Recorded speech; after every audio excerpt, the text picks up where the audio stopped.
from a very dark and dreary Thornybush, everyone. Hi, welcome to Wild Earth. And a very grey, heavy sky above us this morning. So it's still quite dark. Very dark.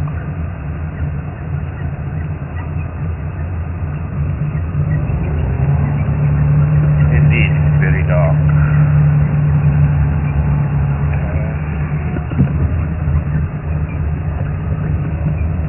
So, I don't know how good the picture's going to be.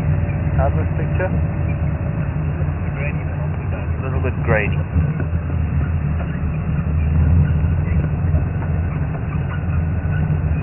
And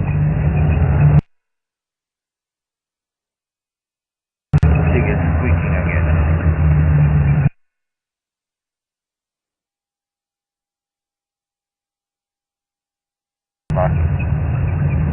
Must have been sleeping on its prop shaft. The prop shaft squeaking.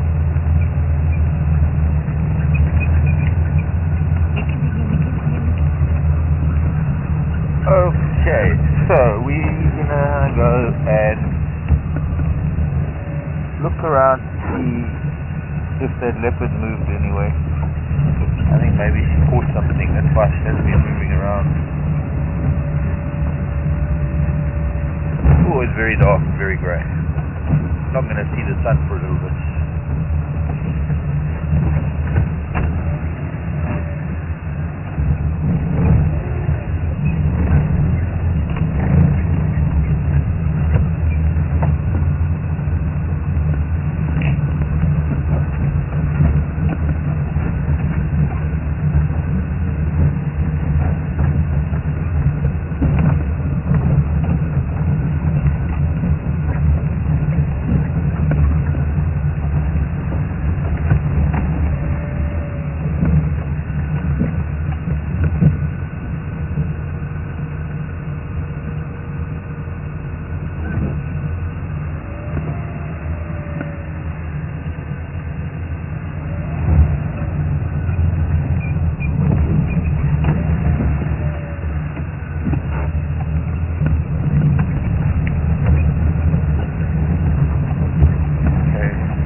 Talking about rugby on the Game Drive channel.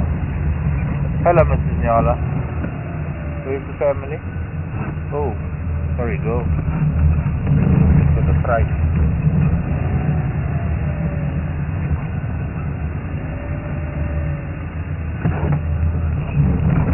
Tracking all the primates last night. The baboons. Saturday morning, 6th of July. Where's my... Let's put my phone off. Where's the train? Maybe I left it behind. No, I didn't.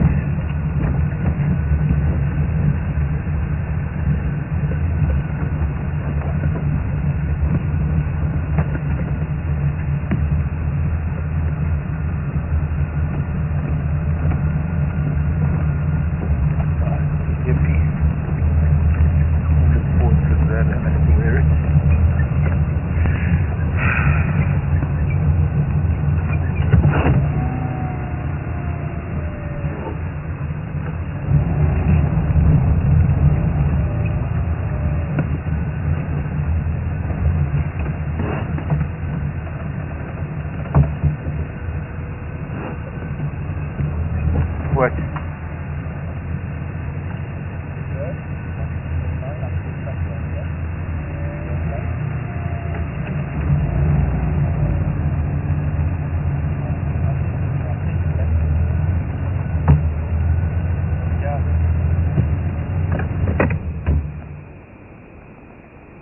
No, I don't care. Sorry, there's monkeys shouting.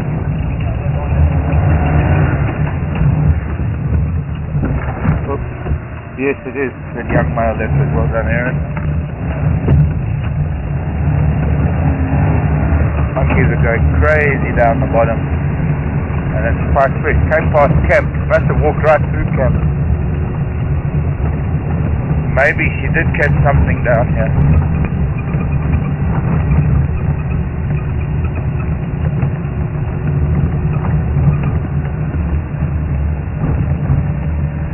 Sorry, I didn't mean I didn't care. I just left it. Where are they shouting, these primates?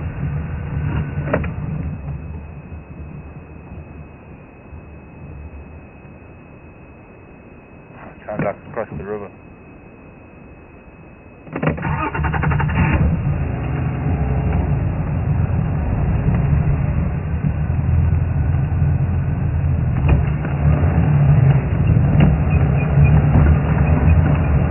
Okay, it's going to take longer than I expected.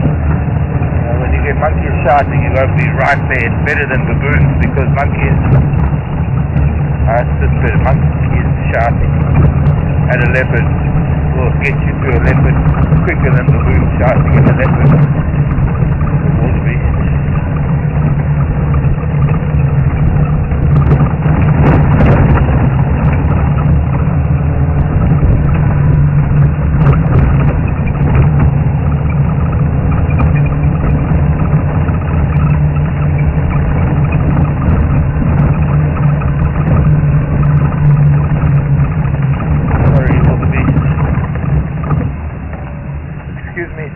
I'm sorry.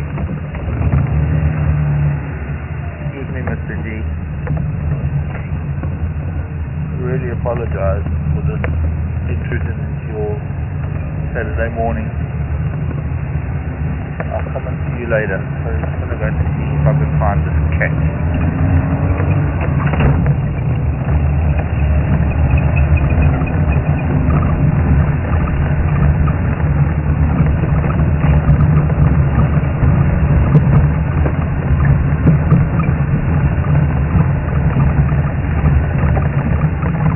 I think it might be across the river, I don't know. It's the story of our lives, waking up and having leopards down here and then racing around trying to find it. So I'm not even expecting anything this morning other than our usual. Now my eyes are starting to water.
Idea where those monkeys were. They were in front of River Lodge, which is cool.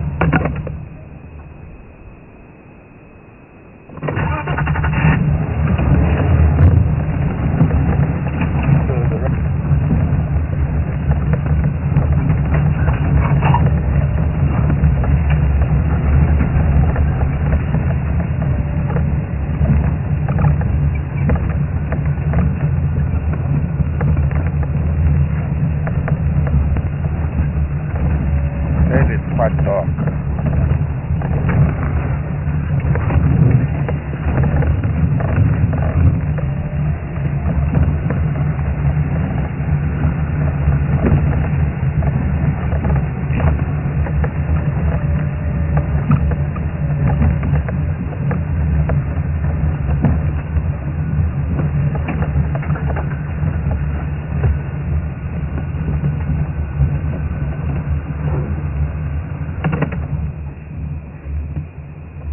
Both sides of the river, which means it might be in the riverbed. Now with the Thornybush.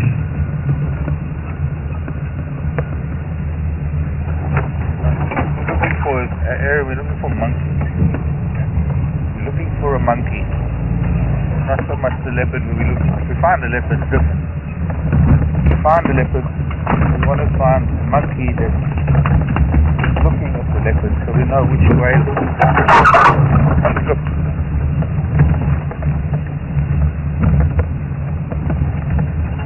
Yeah,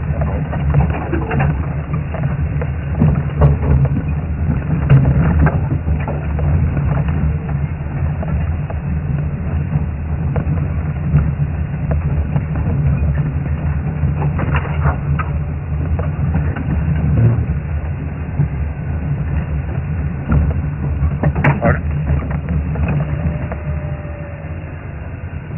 Where they look?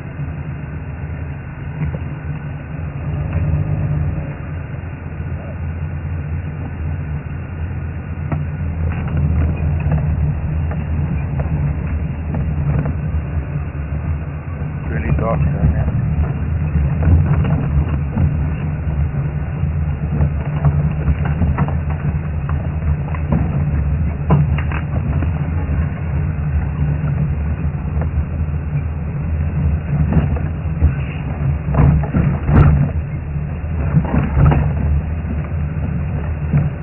Missed it again. It's so thick down here. Got to find some primates that are shouting, and now we've lost them too because they're not shouting anymore.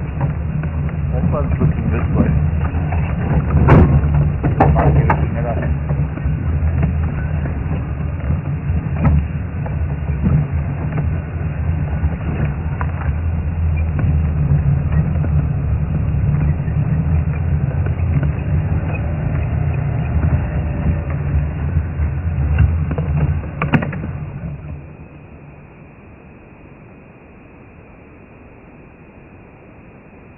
Oh, right.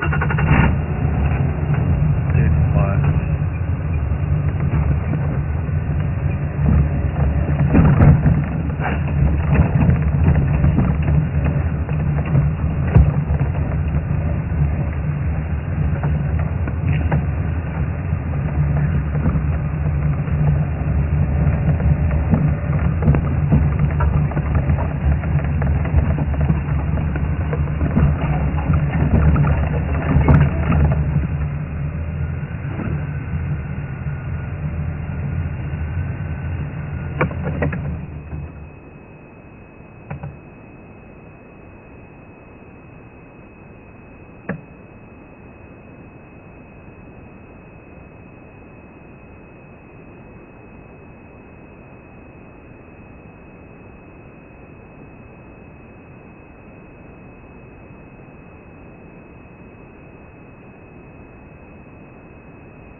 Then the monkeys would still be shouting.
Is that young male.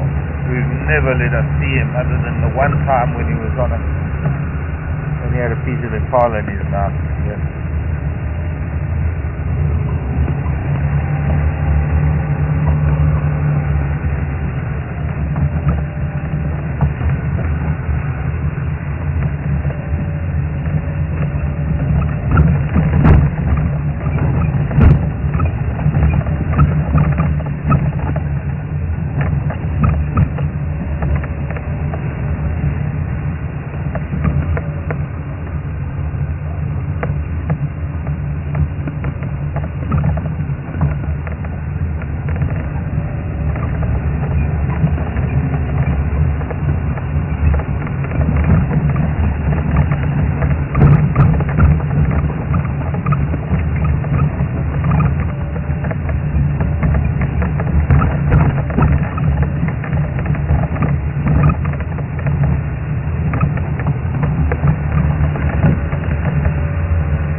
rain has itself.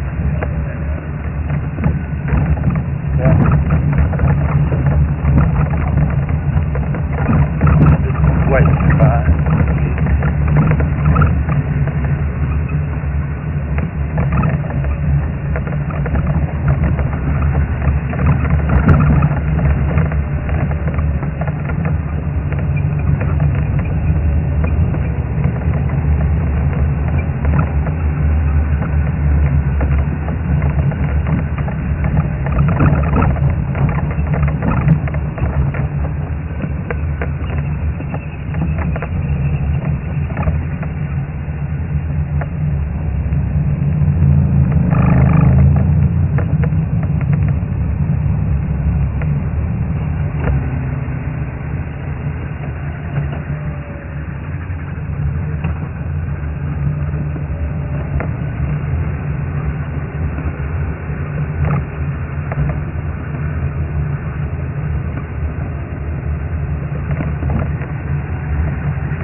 Possibly it looked like he was lying down in the road.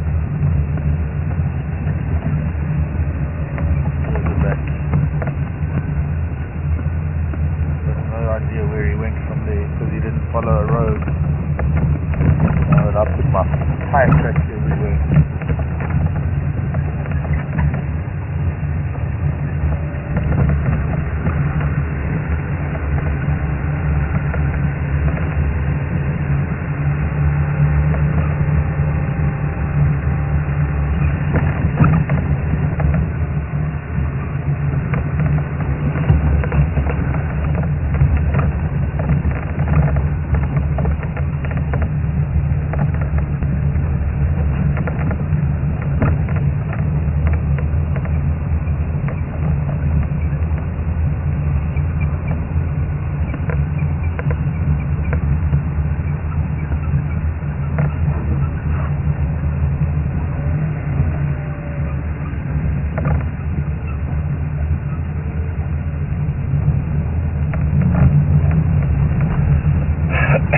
This close.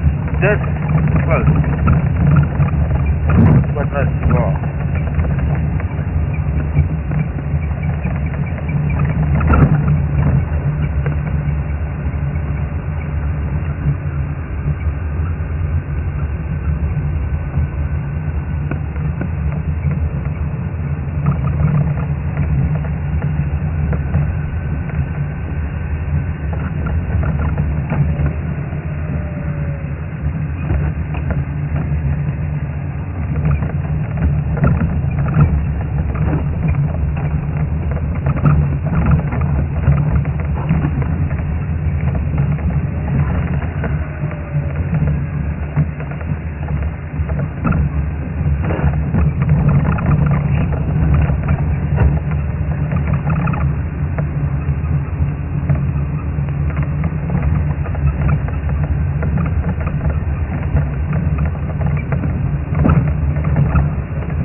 My life.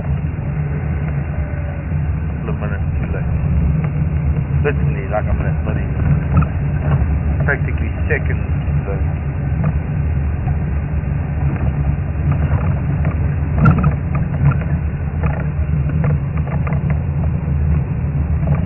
You see, if you can get to the monkeys when they're really, really shouting, then they're not really going to be concerned with us. They're going to be shouting still looking at the leopard and shouting at it. Then it's easy to see where they're looking. So when they're just shouting after the leopard, they're just sort of complaining because the leopard was there.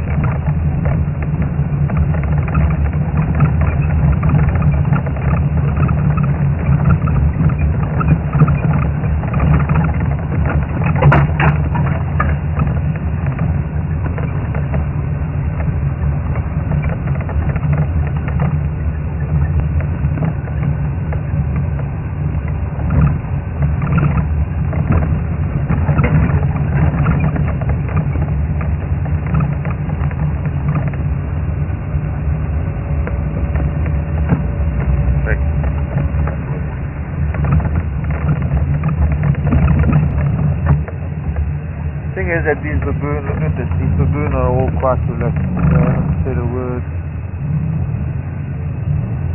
No, but there are tracks here of the female and the young male.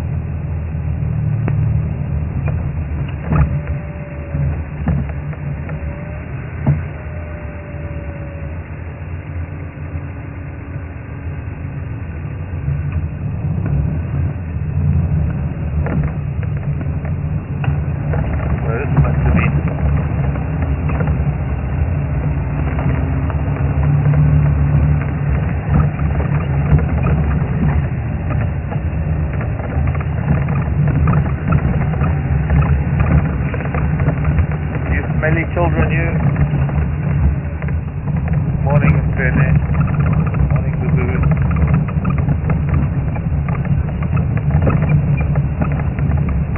There's some big males there. Oh. Sorry, Mrs. Baboon. Don't mean to trouble you. What gonna do?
On Kwanzaa for my budging, we're crossing the Simbavati heading north, but that's from last night.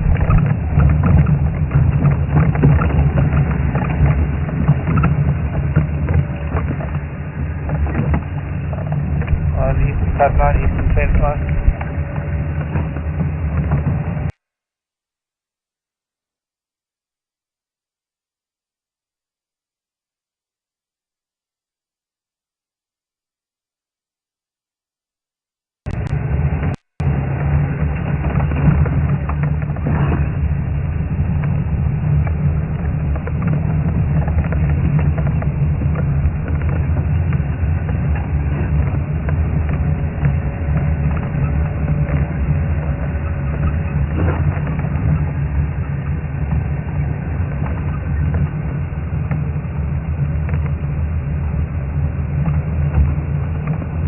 No, that's the young Madonna.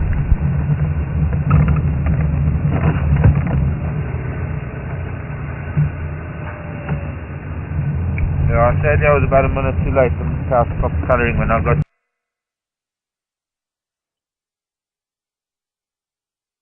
both sides of them for that.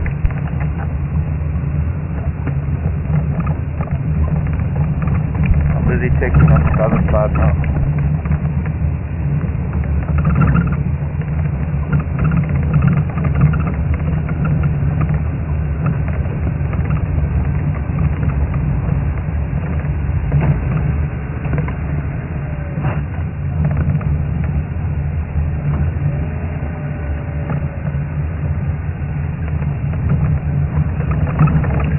No choice but to call in reinforcements. Always need help with traffic. What to do with it? Good. I've driven over most tracks that there were, and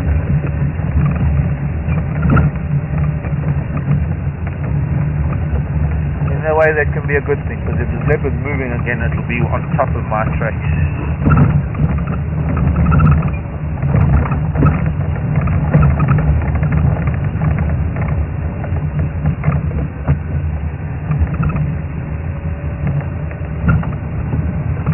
Let's have a look down towards Steve's house.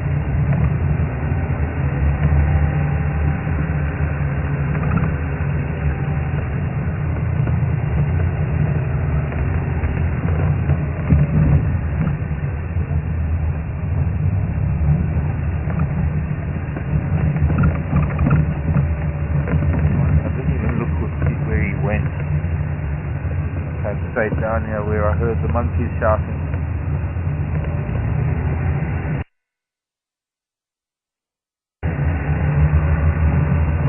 Go down and have a look.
Monkeys were up there. From us.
Cut down the giant buffalo form.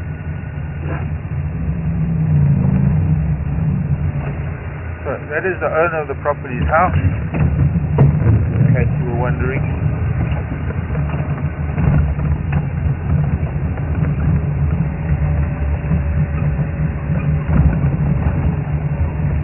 Man who's allowed us to be here and use his other camp.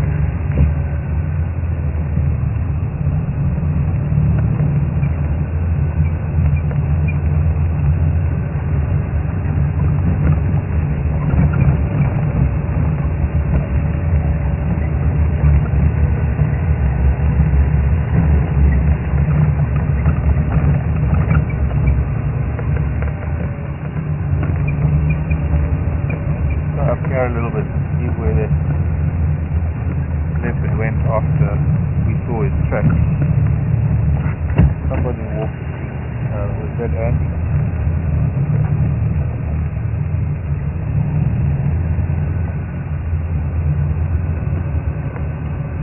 Oh, those his tracks there. No, that's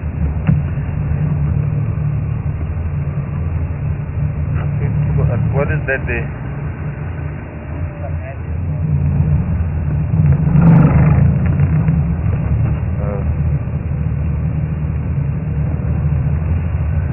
Maybe this leopard walked through here. He had his tracks. Yes. The check behind you. Yeah.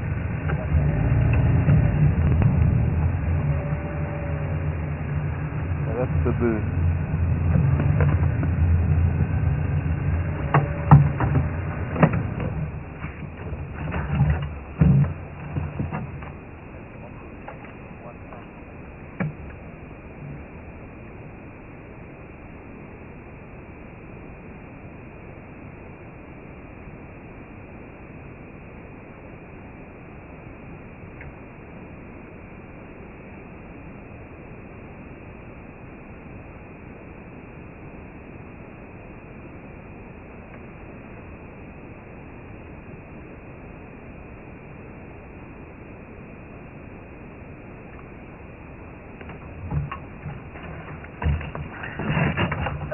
Turn around again.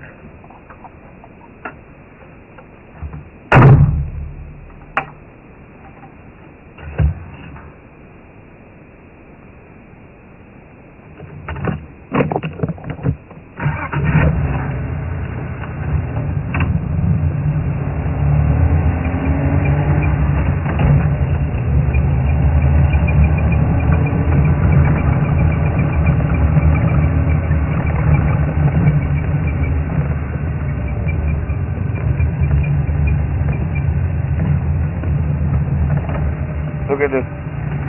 Right out of camp. It probably tracks at my Land Rover and your car. Maybe you put footprints on your car, yeah?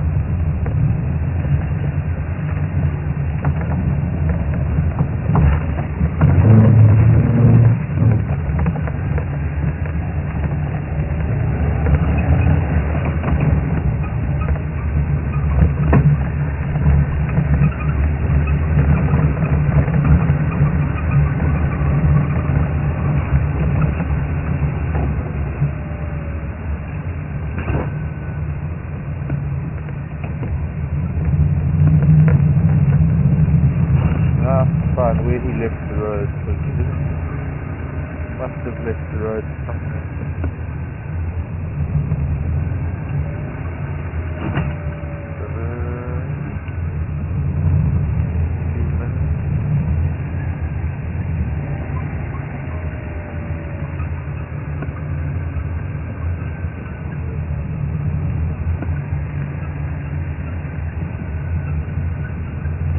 Maybe further back.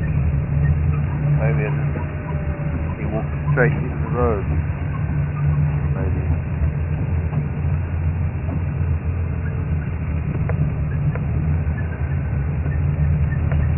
Oh, there he's stuck there. So he walked through there.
ahead, Anna.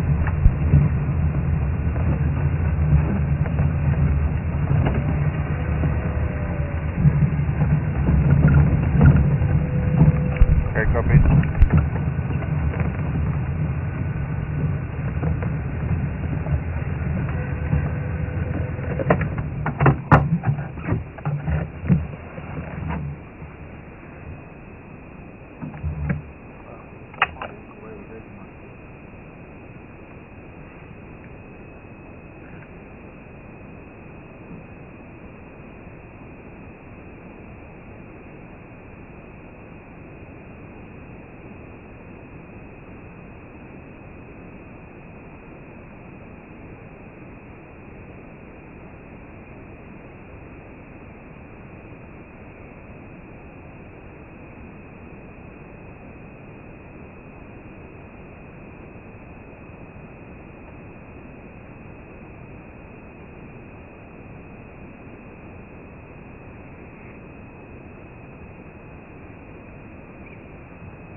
That's hyena tracks I saw earlier.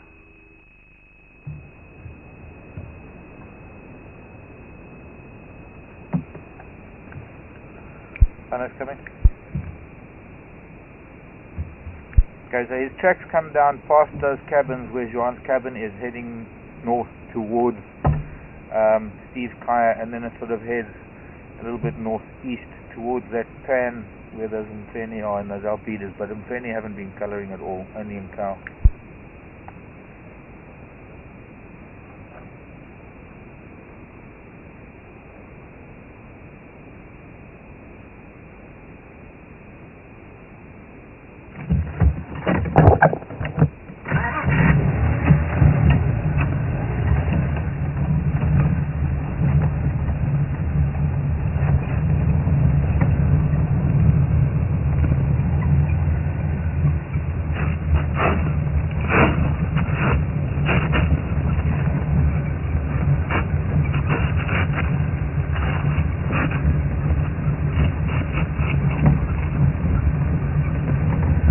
So his mother walked up the fence line.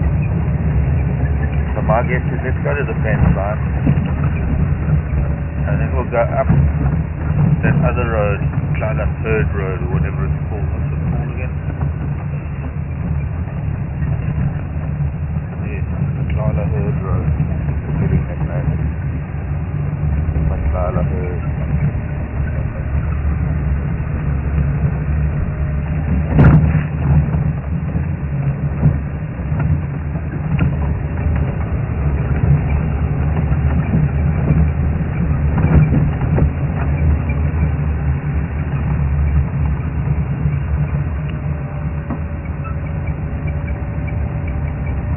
I can't believe the baboons went shouting at us. Baboons were quiet.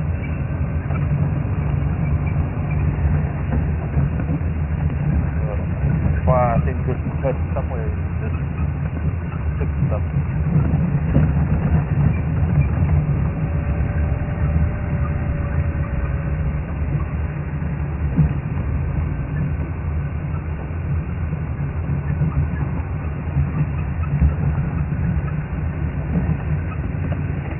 Johannes, you'll see his tracks there. at that big four-way junction, just before Steve's Corner.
Problem when it's wet.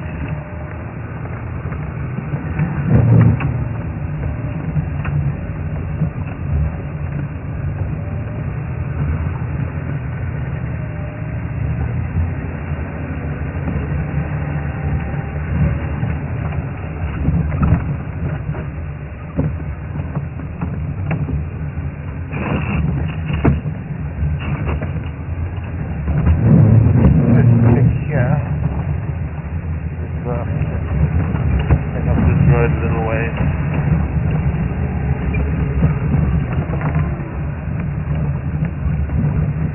Hyena.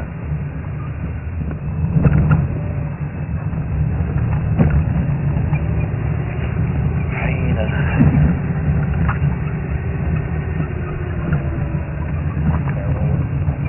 Another alternative. We go up this one, we come down the fence one. And there's rain coming.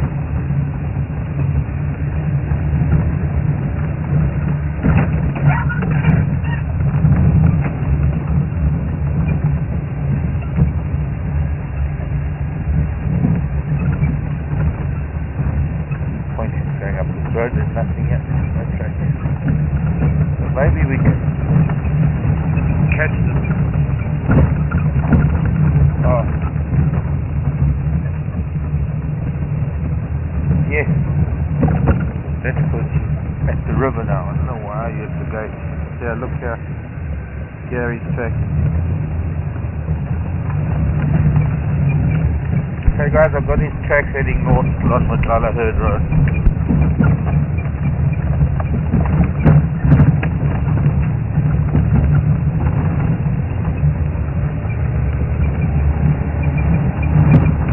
And the rain's coming.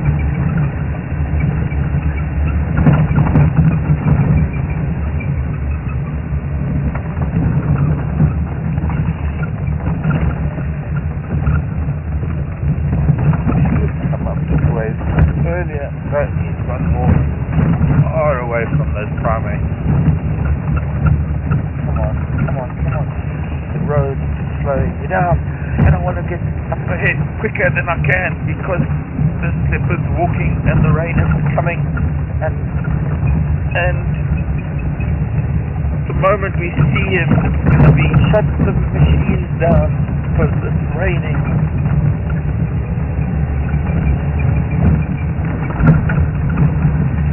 Yeah, kitty, kitty, kitty. Oh, yeah, kitty, kitty, kitty.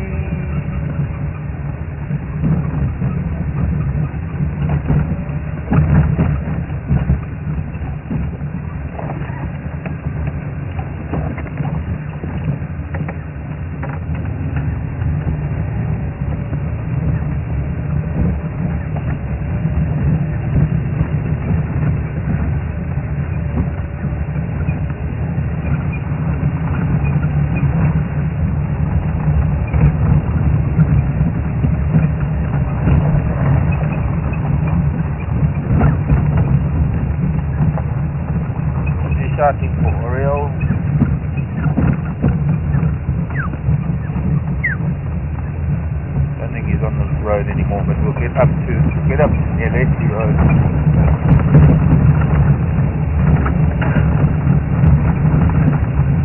That's nice. Soft sand to see tracks. Hold on.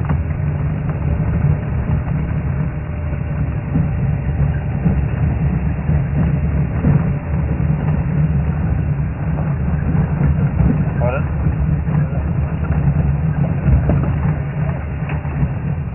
Well, this is a older cub that we've got tracked here. Yeah, but I think she's also walking with one of the other cubs on that side, on the fence line. They're probably talking to each other.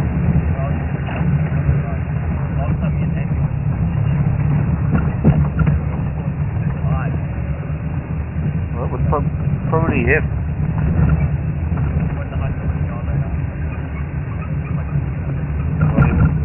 Especially if it was two, because normally you only see one with the Nyala. Probably been hanging around the kitchen since we found his track at the back of the kitchen. Now here's this nightmare of a piece of road.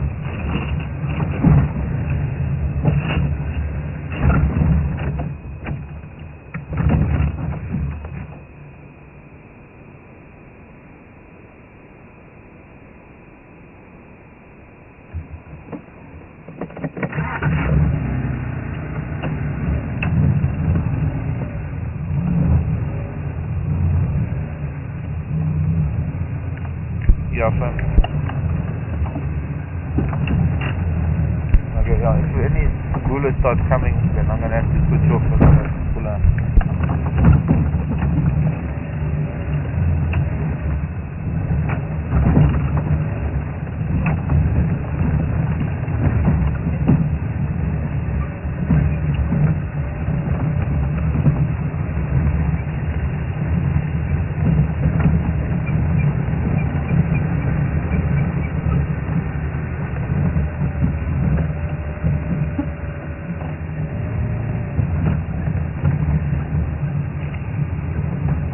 Getting closer to Yaleti, there's no more Konzo on this stage.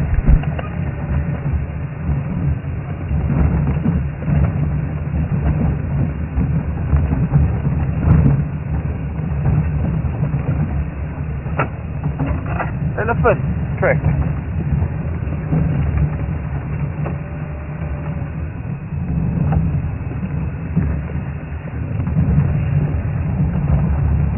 Or some Konzo phone. Close here.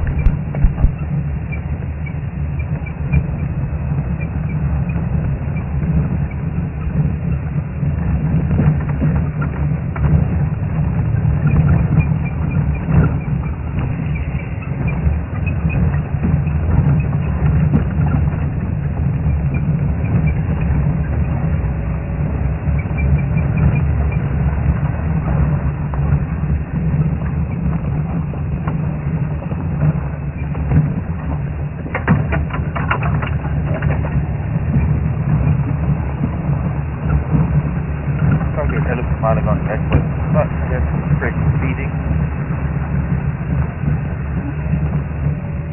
Okay, we'll see now on.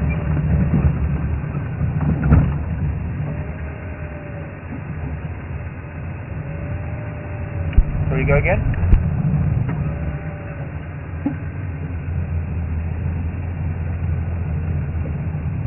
No, it was further down south. There's nothing closer to Naleti Junction.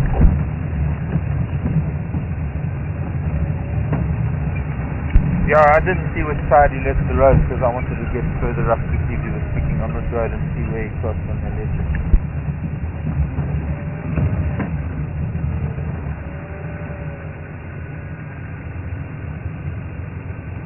Ek op het voor een blok kon doen ja met die lady en met alle huise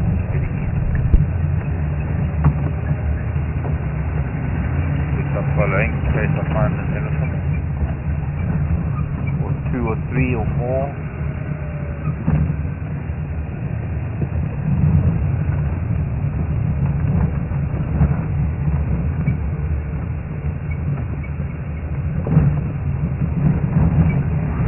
Going down next way. Elephants must be somewhere.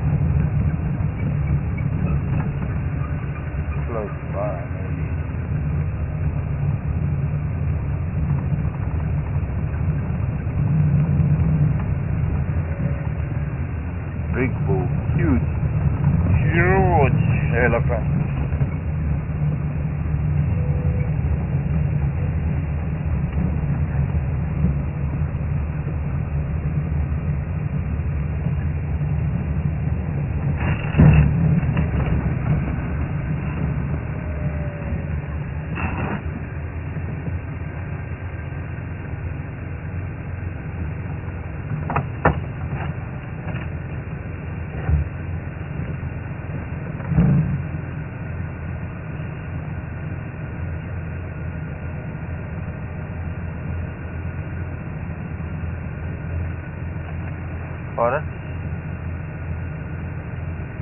One, the Tagger.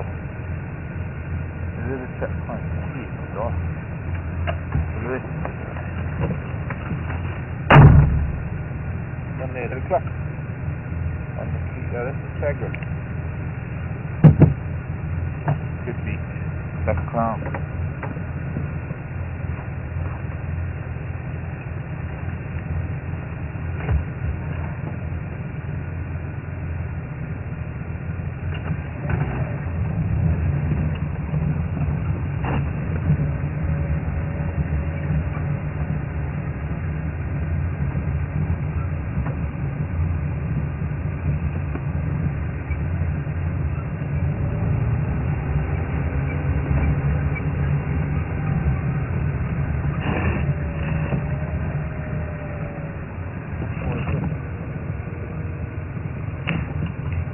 Fresh, you can smell that dung.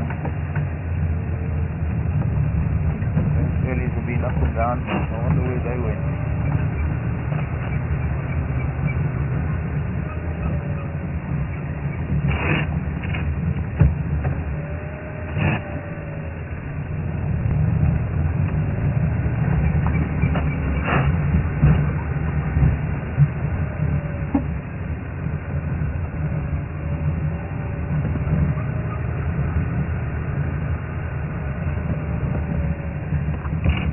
Now the truck's coming back this way, these earlies. Living all over the place.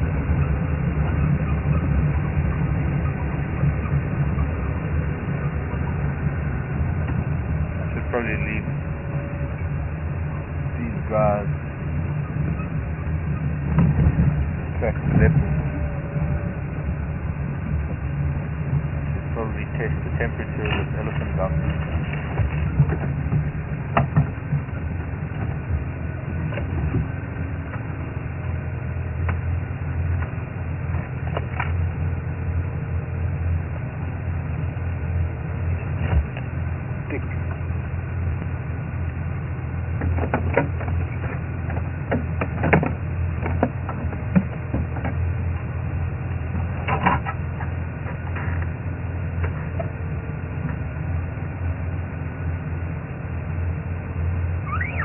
Cold. It was last night they were here.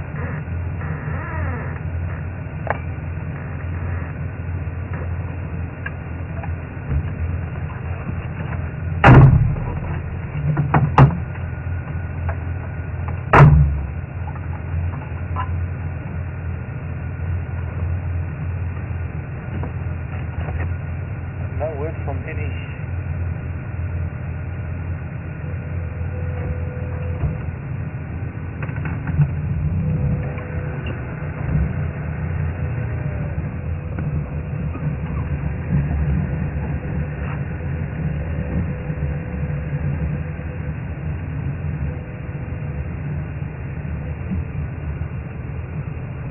Going to be put in the middle of them. I've got Lucan coming up behind me, and I've probably got Hannes coming in front of me.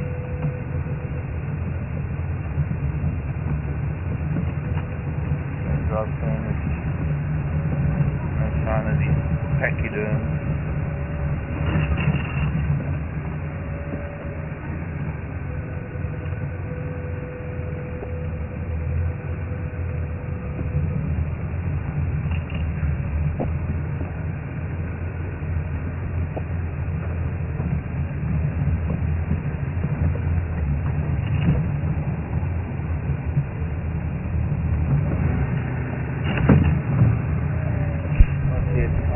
Guys sit. I'm going to go back and see if I can pick up on these dogs.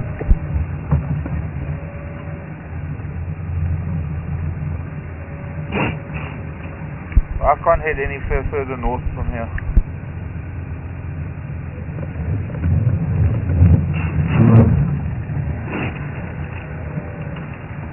After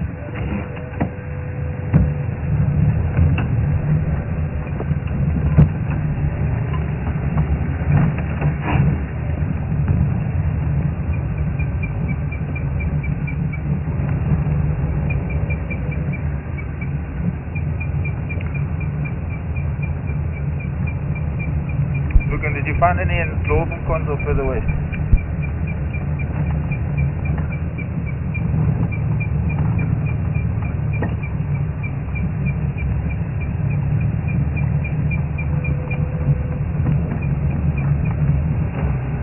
Yeah, copy, thanks.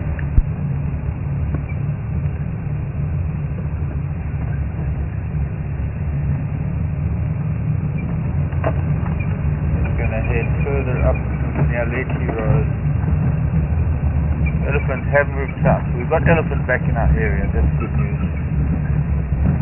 They're probably on the fence line though.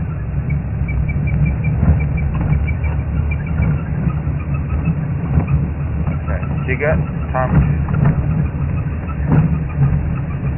to bring out the Q20. I'm warning you. I'm reaching for the pin. If you don't stop eating.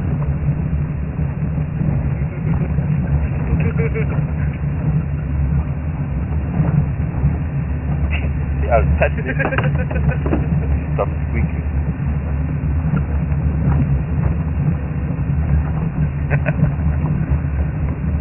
Tell me cars don't have personalities.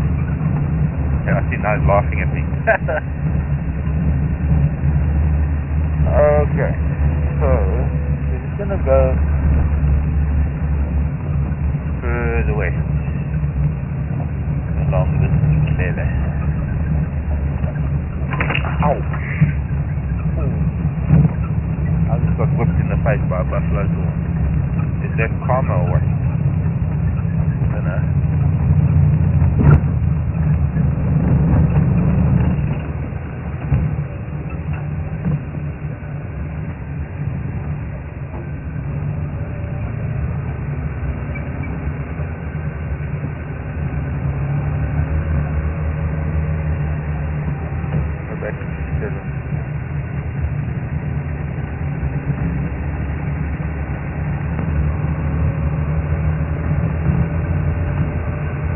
Might have driven past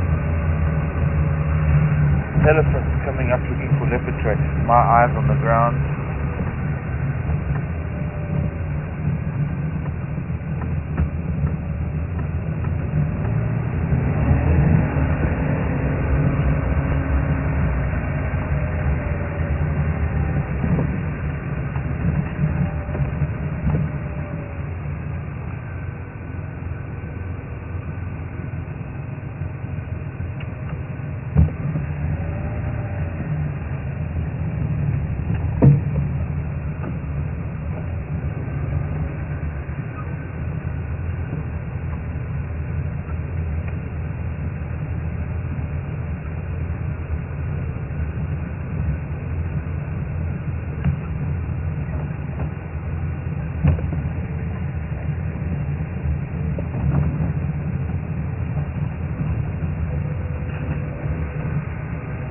Elephant crossing back north.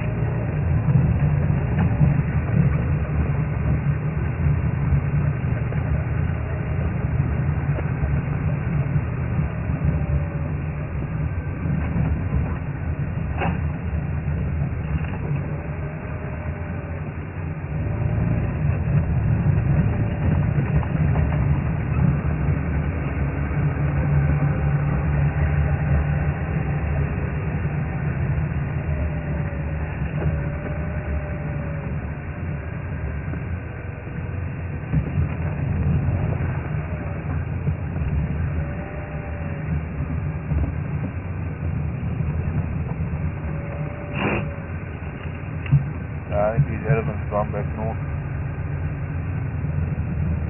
Some of them have.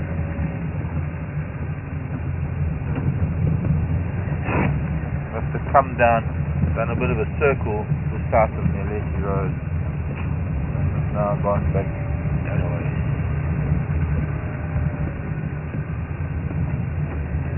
Buffalo country.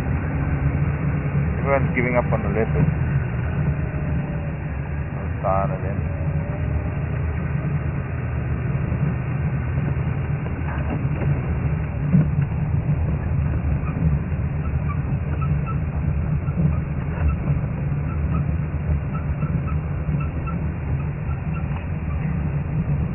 might have an explanation why the elephants haven't been coming south.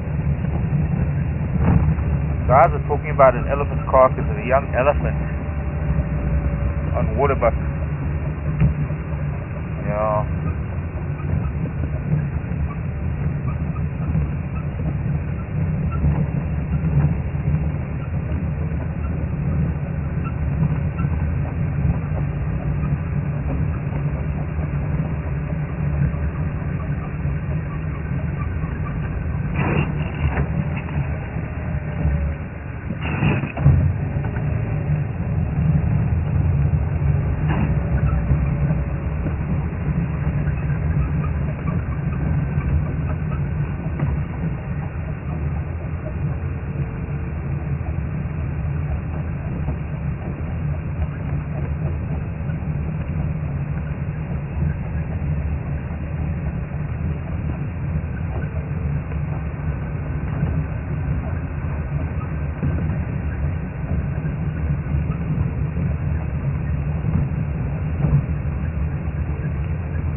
Hang on.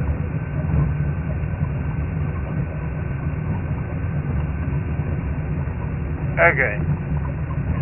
Alright, Becky.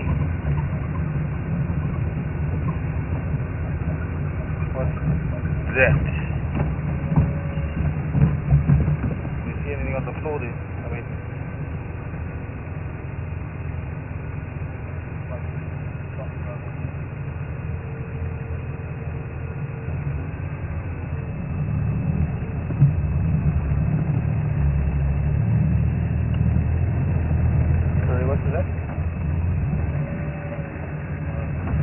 Okay, I didn't understand. Vivian in Chicago.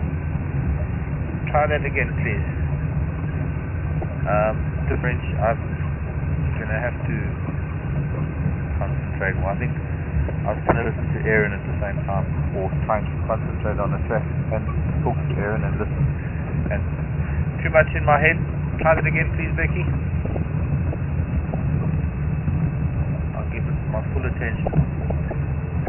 About a lot call.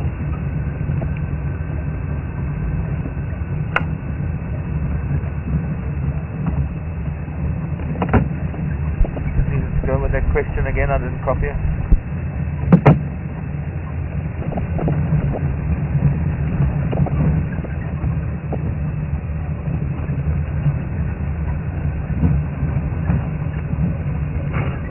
I still don't understand the question. Do I differentiate between primates, sharks, other animals, alarm? I'm not too sure what you mean, Vivian. Maybe shouting versus alarming.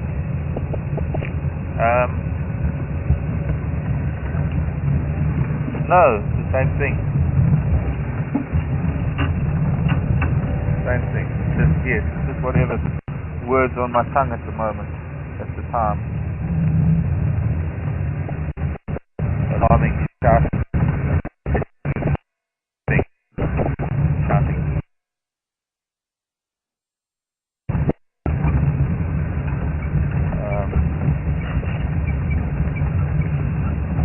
But then shouting, I suppose, is a fair question, because sometimes baboon can bark and then that's just barking and shouting and it's not alarming. It's a fair question. I think this morning I was only talking about alarming. I wasn't talking about shouting. I was only talking about alarming. I used the word shouting. Maybe I need to be more specific when I'm talking about shouting and alarming. That's quite alarming, actually, to think that I used. Good joke. But thanks, Vivian, for clearing that up. If that's what you meant, asking what I meant, whether I differentiate between the two words.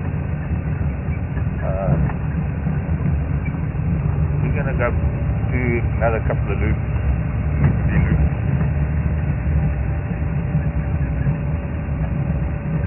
I want to find a sort of decent patch of ground where there is buffalo dung where I can climb under the car without getting too dirty.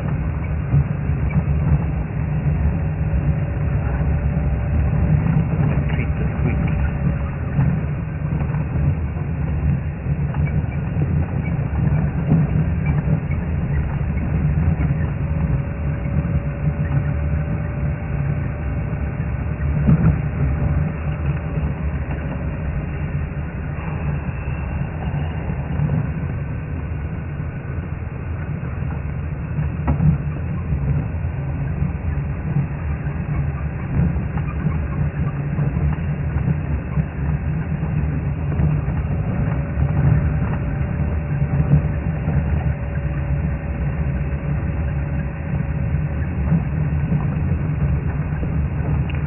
Probably can't drive more than 3 to 5 meters without seeing buffalo dung at the moment. Buffalo are, I don't know, maybe it's just they like toileting on the road.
I think the animals tease us.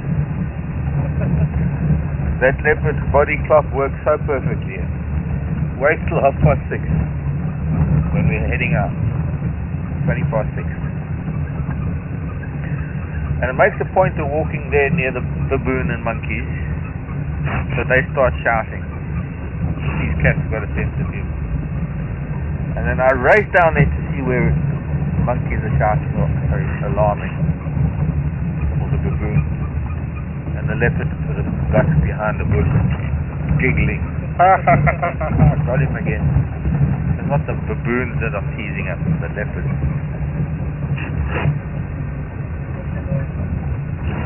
Hello, old bull buffalo.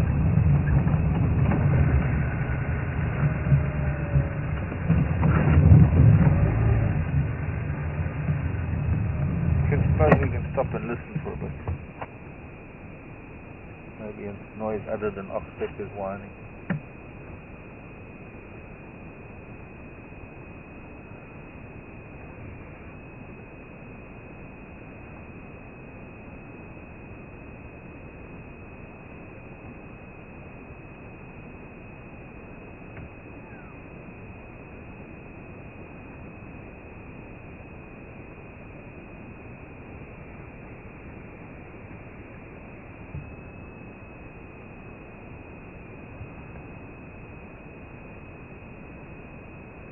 Oxpeckers got a lot to say this morning.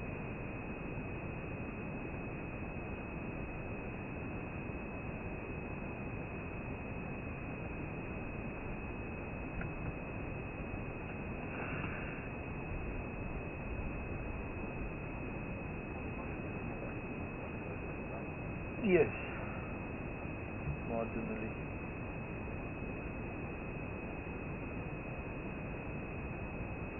Front more round.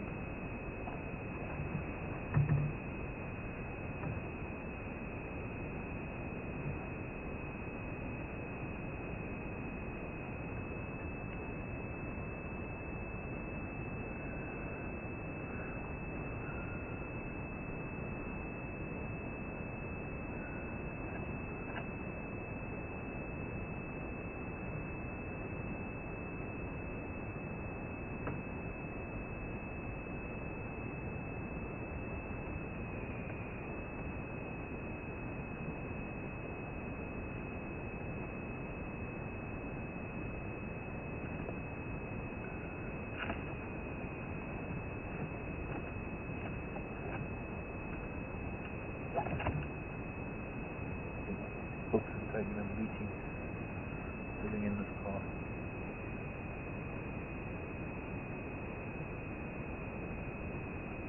Maybe we need to head back up to where those elephant tracks are and see if we can listen to them. Maybe our best bet. Look at that, there's rain coming again. Actually raining over Acornhook at the moment. Oh, got hawk flying.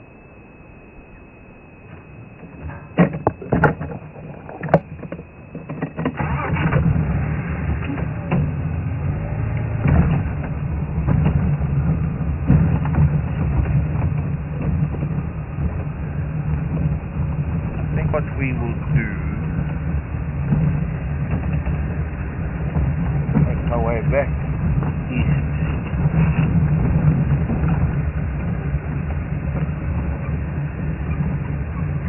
Much as I dislike that road, that's dumb.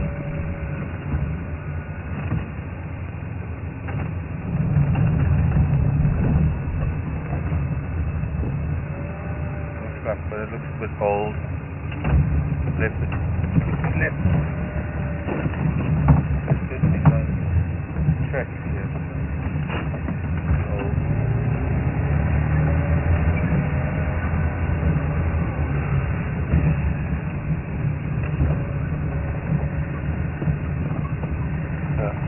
But I must have disliked that road and have to drive it again.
Rain during the night.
Thornybush gets me every time.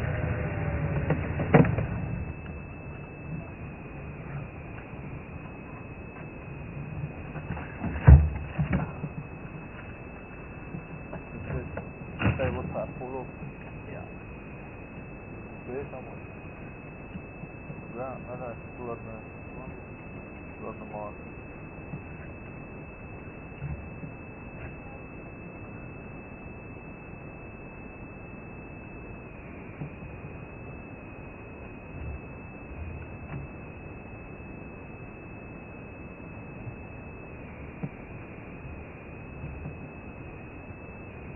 Under the wire. Go under the wire. And if that thing pulls tight with it, does the cable tight on those wires?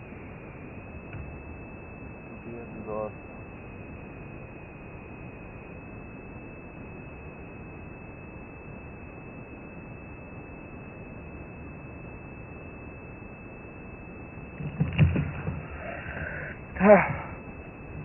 Can't hear any keys breaking.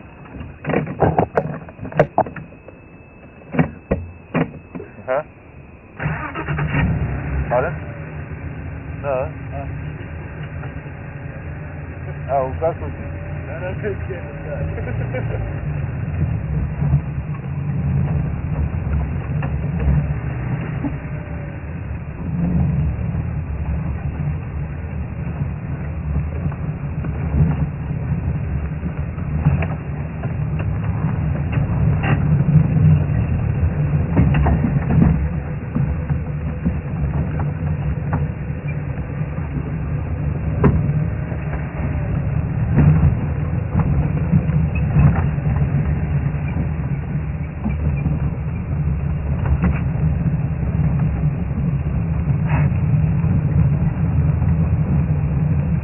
I smell the distance there. I wonder what it is. Something quite strong.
Question. What is the question? What is?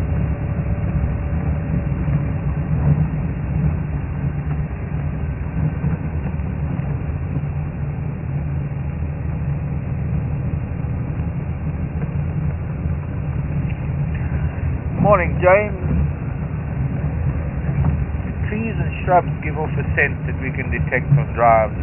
Or is it more likely in the summer than in the winter? Not really. Yes and no. And it depends, and it doesn't, and a bit of both, really. I mean, there are things that give off a scent now. I mean, one in particular is the potato bush. It gives off a very, very strong scent. It smells like an army canteen where they're cutting up hundreds of potatoes. I mean, it just smells like cut potatoes. Or it smells just like. That's the way you want to use the word just. It smells just like potatoes, or it just smells like it. You know what I mean. It smells like potatoes. The silver cluster leaf. I don't want to be here in spring because this area is so predominantly silver cluster leaf. So when they're in flower in a couple of months' time, maybe a month or so away, the Terminalia family, or like the Combretum family actually, but the other Combretums have somewhat of a sweet scent, but the Terminalias are quite pungent. They can sometimes smell like smelly shoes.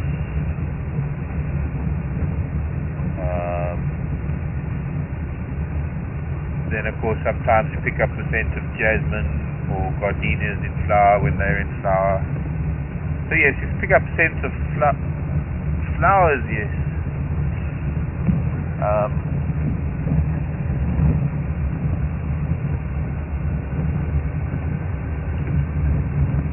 One does pick up the scent of the blossom. But then of course there are other things. There are small herbs and forbs, or as they say in America, herbs. We call them herbs because there's an H in front of the word.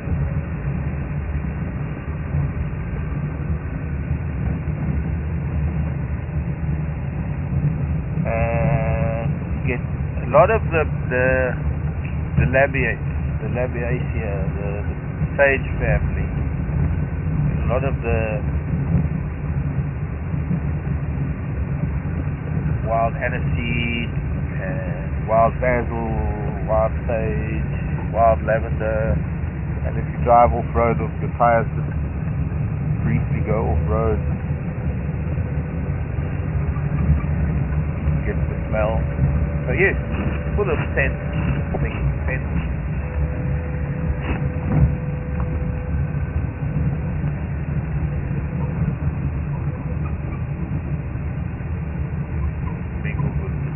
Fresh elephant buffalo dung.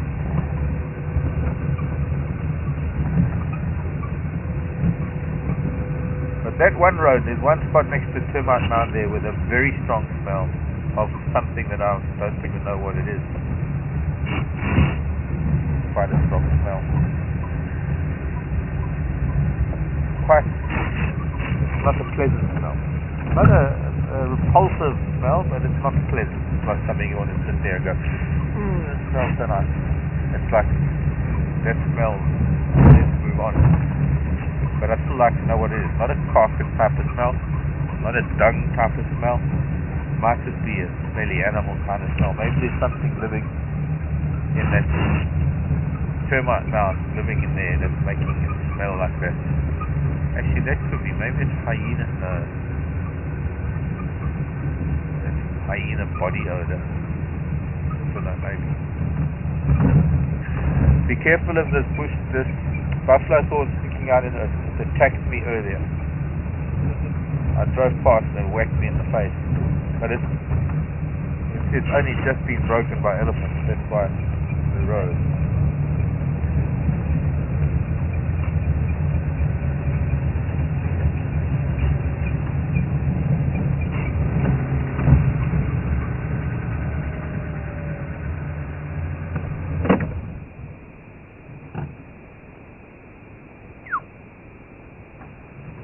Listen. While we're listening, I'm going to get dirty underneath the car.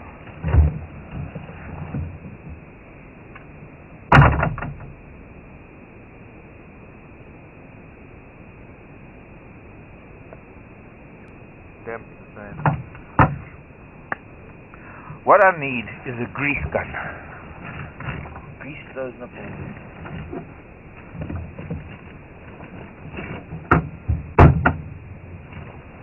No universal joints in the prop shaft.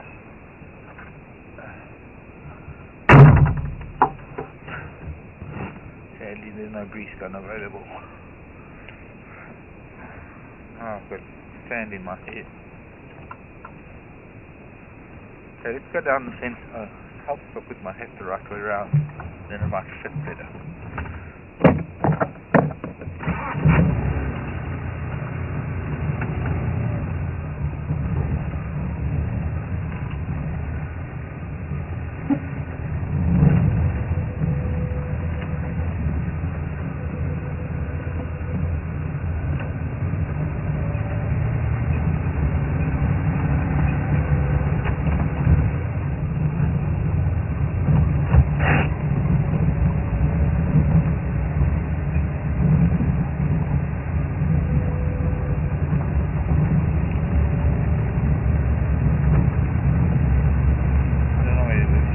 That way around or this way around? Last time we went counterclockwise, this time we'll go this.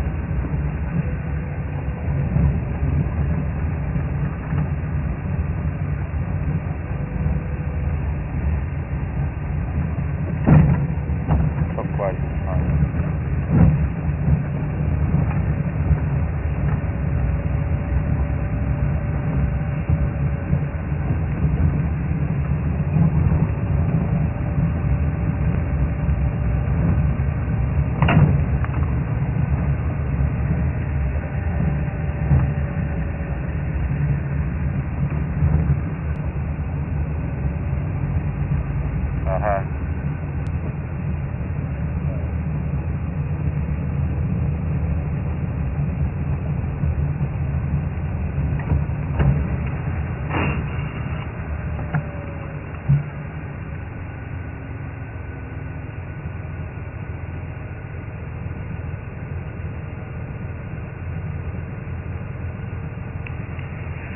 Hannah's out on foot somewhere.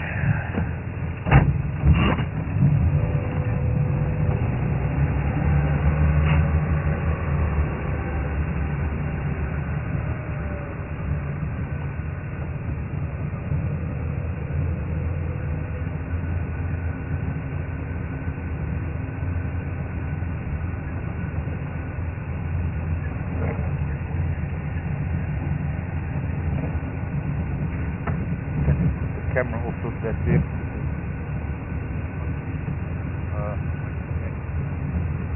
Okay.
Go down, back down to sea level.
sometimes you can't tell if the cars, if the wheels are solid on the ground, can't really tell if the universal joint on the prop shaft is worn. You need to have the wheels free.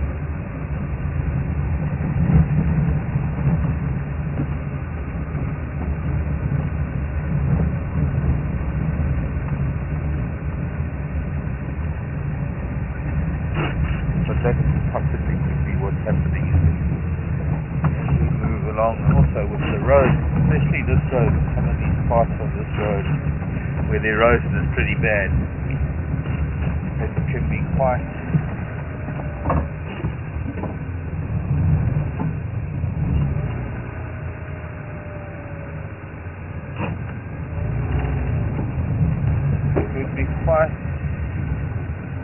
hard on the universal joint.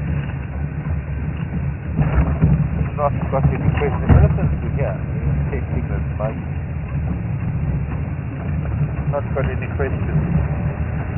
Nobody wants to. That's okay. We're looking for leopard and elephant. I'm just talking to myself as usual. Mumbling away. The weather, you know, gets into my brain.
Goes north again.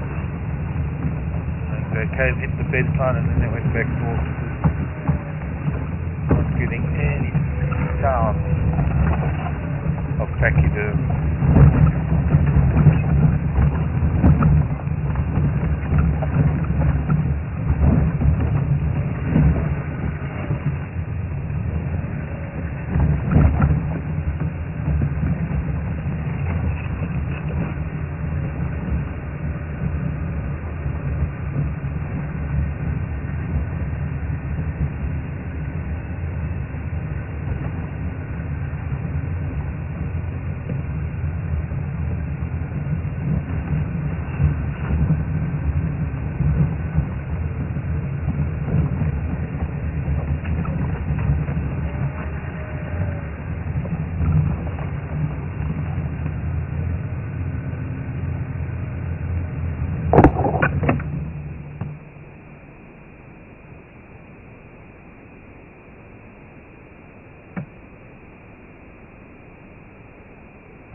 Yeah, copy this. Where are you now? You're still on the fence line?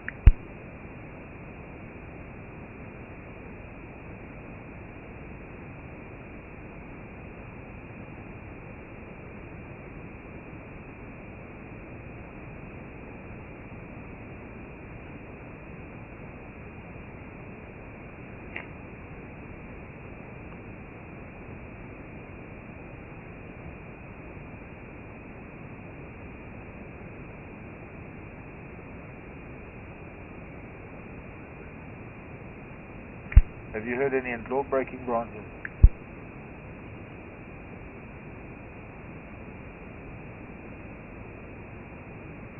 Yeah, I think I went back north.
Maybe.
What's maybe?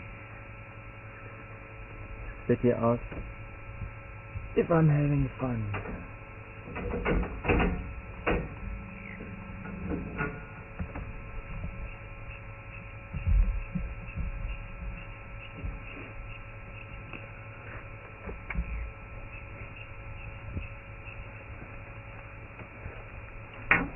Are you? I'm just cold. You're cold. You want an extra pullover? That should be good. Just my ears for some reason. That's my scarf. Ow! Your ears underneath the headphones. Yeah. Oh, it's sticking my coat. Why?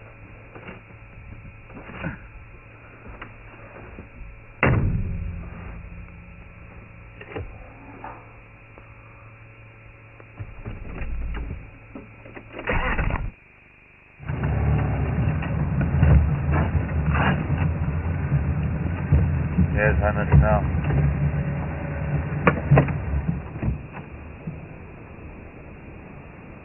The wild African Hannes.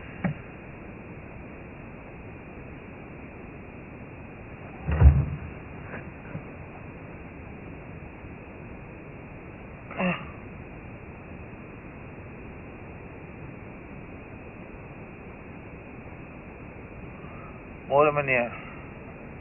Lekker dank jezelf.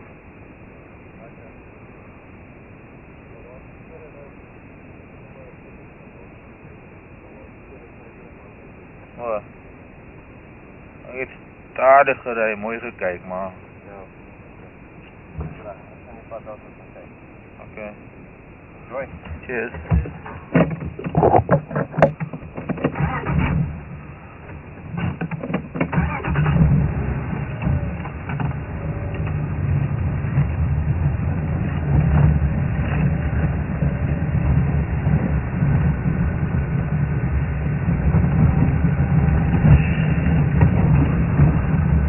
Cheers, big.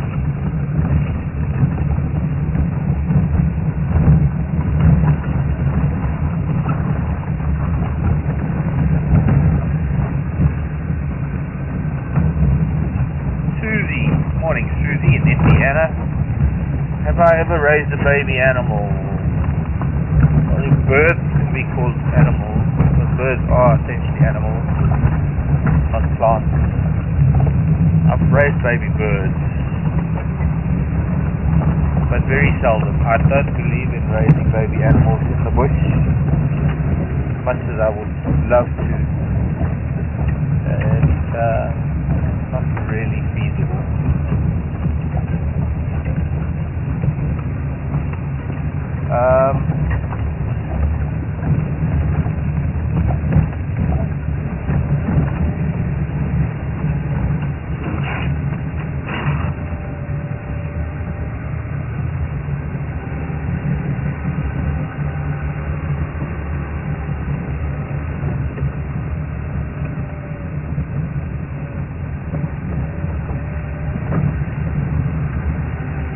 The times that I have raised young birds have always ended in sadness.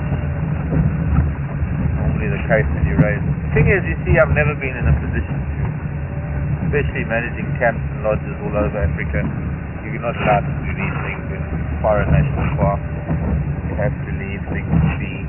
There was once I found a baby elephant, and I went to bed the first night and I just couldn't sleep. All I could think about was this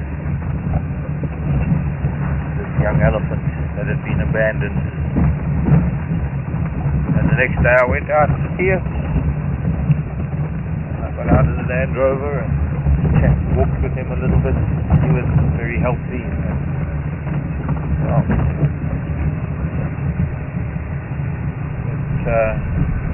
I got a little bit more attached to it. And then the third day I went out, he actually charged me and almost bowled me over. Tiny little thing. So it came up to my belly button.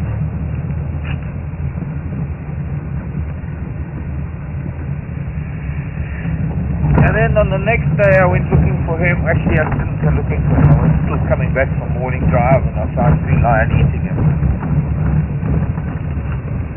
That was the end of my dreams of rescuing a baby elephant. Trying to get hold of Daphne Sheldrick up in Kenya.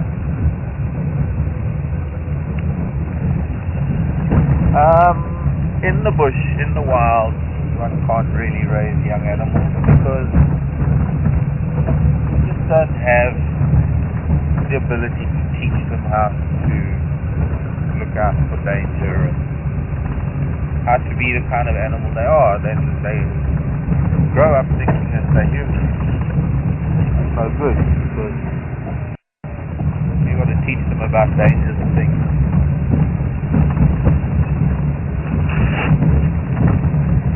I guess the answer there, no, I haven't. I've always thought of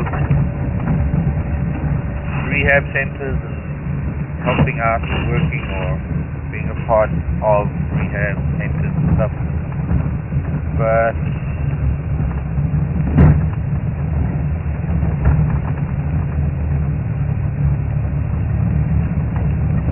you can't stand to see things in cages, even if it's for rehab purposes. But also I have to live in the bush. I have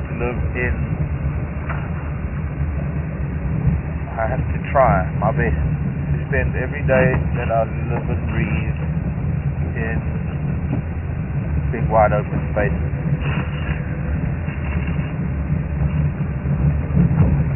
This temporary work situation in Thornybush, I wouldn't be able to live here. If I lived in Thornybush, it would be a different matter. If I lived in Thornybush, then I'd be able to probably raise a baby animal. Or if I, like my friends Clint and Diane, come cooler, their property, their lodge, a baby, an abandoned young bush baby that had fallen out of the roof in the storeroom there on the roof in front of us. And Diane is a primate specialist. She has raised marmosets. She has a very close relationship with all the vervet monkeys that live with her. She has a thing for primates. So she took in this baby, bush baby, and he has actually seen a wonderful success story. She raised him, but she and Clinton, they raised him well enough that he is now very much part of his original family. He sleeps with them in the storm, with the nest, the area that place where he fell out as a baby. And they tried to put him back all the time, but he just kept either getting pushed out or falling out. I don't know. They couldn't manage to return him to his family. And Diane always said that her dream would be to feed him and care for him until he was big enough to be an to go off and be a part of the bush bathing community. Hello, baboon. Where are the leopards? They're more eating.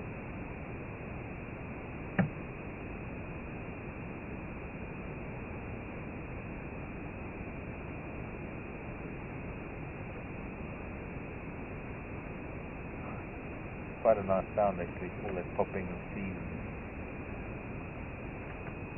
Sounds like they're all sitting there with bubble wrap.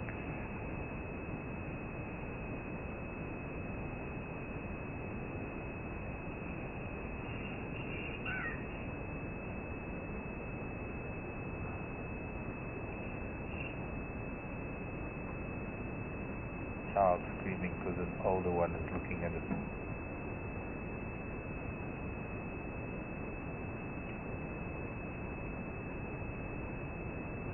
Can't really see them. They're all around us, but can't really see them.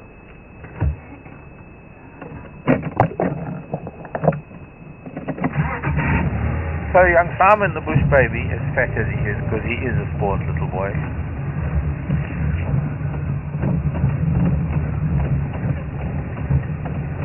spends his days sleeping in the storeroom with his family, and at night he goes out, forages and eats gum, and spends, and he's got a little girlfriend now, I think, and Clint and I still put food out. They have mealworms and things, and now he brings his family to his human family. It's a lovely story, and he still cuddles with them, and then he runs off and goes and joins his bush baby family.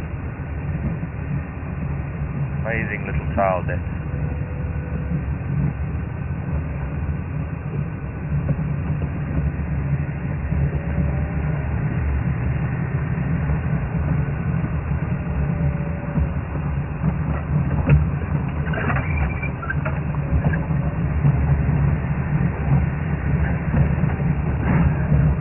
I would love to raise a caracal or any of the cats, actually.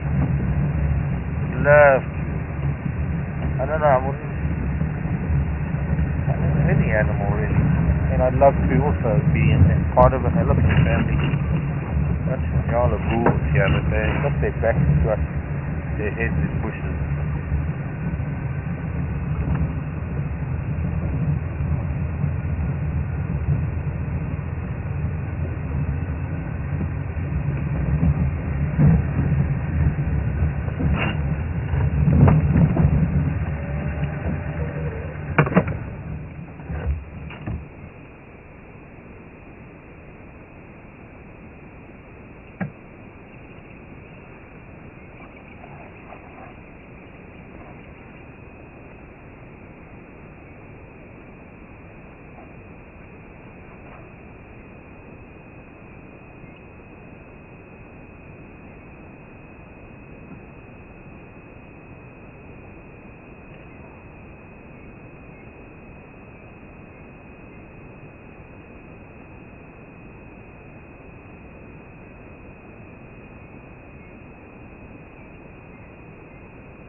Banyala. Yes.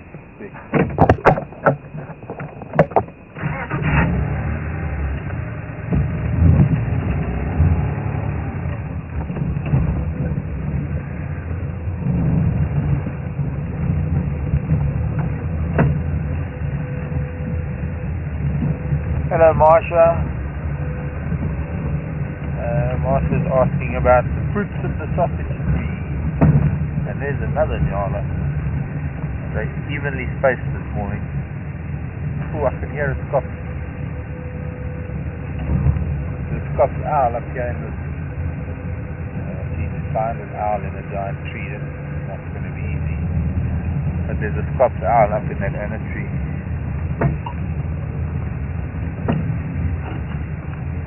I raised a Scots owl once. My most recent failure. Well, I don't know, maybe I succeeded. But I raised kingfishers back in the 80s, and when after raising it to adulthood and having had it taken in front of me by a goshawk, I swore I'm never going to raise anything again because I get too close to animals, and it's too heartbreaking when they get eaten by predators. These two Nyala have just seen each other. You can see he's raised his dorsal crest, raised his head a little bit. Who knows, maybe we'll see a little bit of a display here. Tail's getting a bit bushier.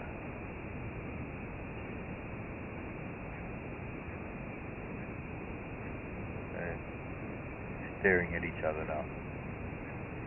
Oh, he blinked. You blinked. The fox has stopped calling. So, Marsha wants to know about sausage trees. No sausage trees here.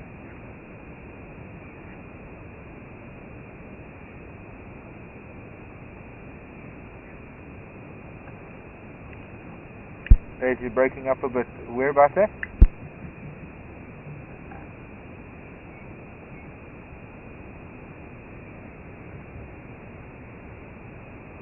And it's not copying properly. Where about are they? Okay, copy. Thanks. Yeah, sadly I don't get signal there. Rus Loop, the elephant, just north of Nuleti Road. So they came south, teased me with their tracks in Dungan, and now they're sitting back north again. Marsha, sausage trees. Well, the flowers,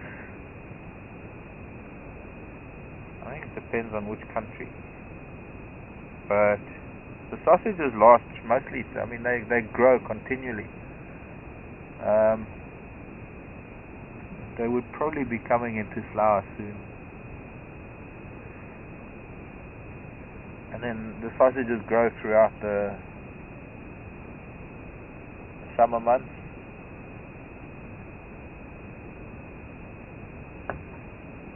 I can't remember now. And they keep the leaves for the most part, and then they just lose their leaves before they get new ones. Can't exactly remember the time of year. But I still haven't found a sausage tree here at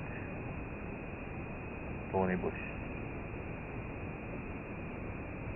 None of the areas we move in. I would have imagined that there would have been along this river, but there aren't any.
There's a little piece of potato bush in the way. Oh no, it's moving. I don't think they're going to face off today.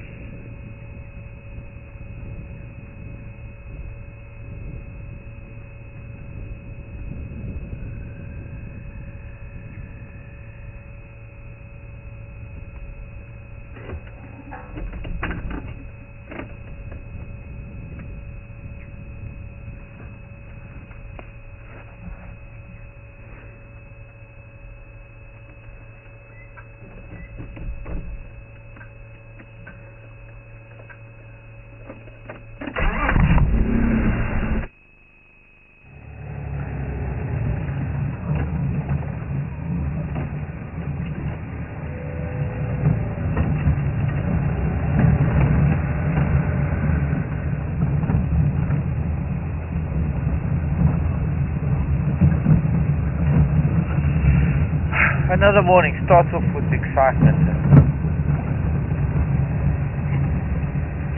Gets more exciting, and then suddenly it's like this anticlimax. Mistless.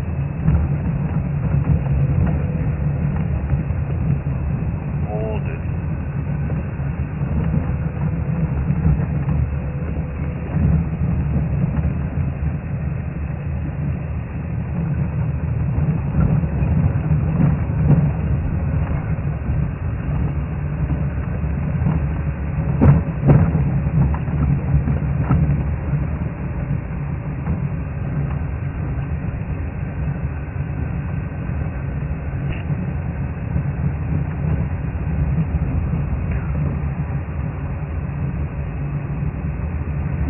No.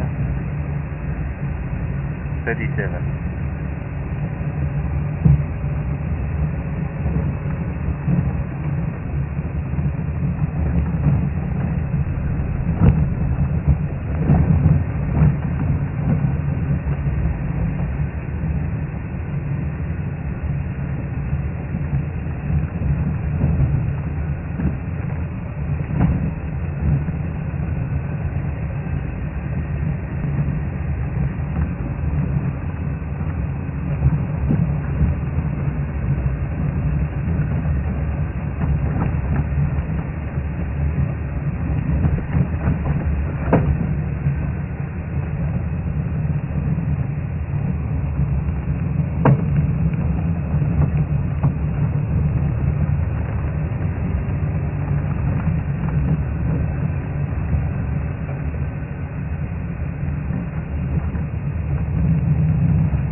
Saturday.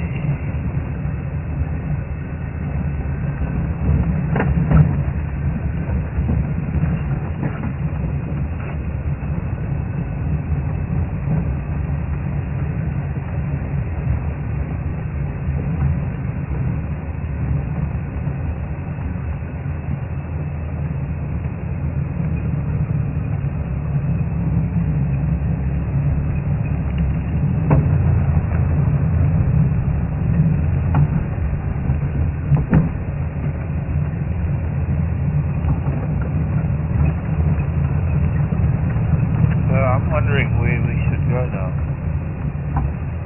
Elephants to north of Neleti. Hannah found them while he was looking for that leopard. Leopard hiding away.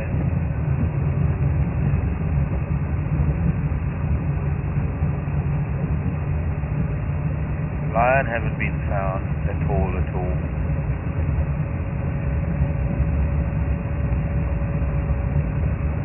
Been watching hyena on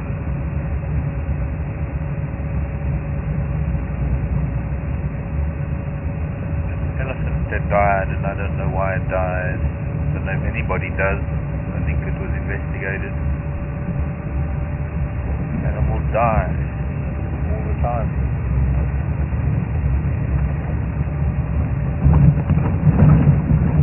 Life and death in the African bushveld. It suddenly got cold.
Becky turned into David this morning.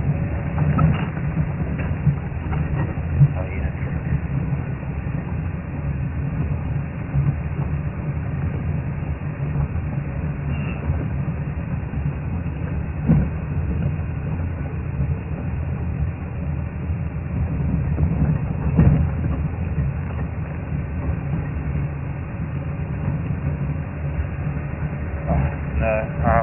Gee. Lisa, I don't know. Hello, Lisa. Sorry, I don't want to sound too frustrated. This is Thornybush, Lisa. This is not the timber party. Animals are not trapped here because it's fenced in. Elephant dying has nothing to do with fences. Nothing to do with the fact that Thornybush is fenced in whatsoever. There's animals that live and die. I guess we don't know why it died. But animals are not trapped or fenced. I don't know how to answer this. But please don't jump to conclusions like that. And also, it's also this is Thornybush private game. It is not the timber. Timbervati is not fenced. Timbervati has got a few million acres joining. Well, part of the millions of acres that is Kruger, or the greater Kruger, Timbervati. And if this elephant was living in the Timbervati or in Kruger, it possibly would have died anyway. Maybe there was something wrong with it. But no, it's certainly got nothing to do with the fencing. I will read your email when I get back. It's very difficult sometimes trying to get an idea of what exactly is being asked.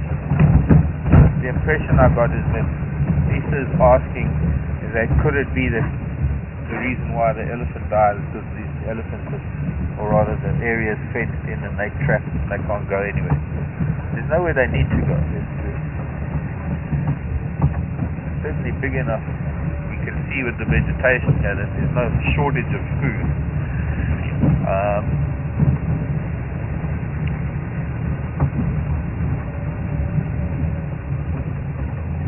My fault, maybe I shouldn't have mentioned the elephant. But we can't get emotional over it, like the same way as we don't get emotional over an impala that's being eaten by leopards. As much as I love elephants, and you know how passionate I am about things, there is a side to life that we have to accept, and that is there is a death. There is we don't blink an eye when the leopards kill a 1-year-old impala, but we get very emotional when a young elephant. I don't even know how young it was. Might have been a teenager. I haven't the faintest idea what the circumstances are surrounding this elephant. But it's not something to get too worked up about.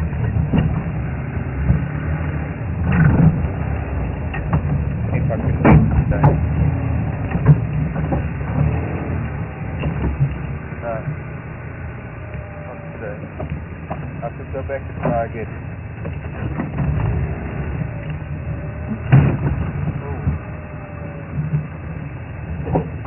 Maybe that's not such a good idea trying to do it again.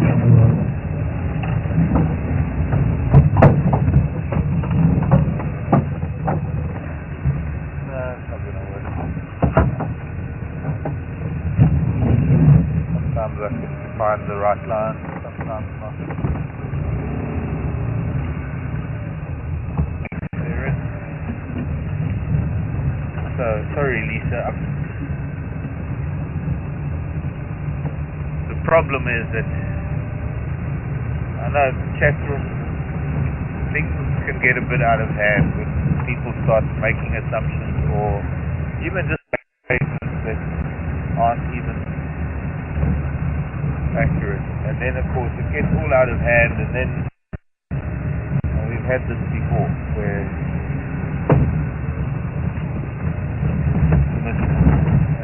assumptions are made and misinterpreted.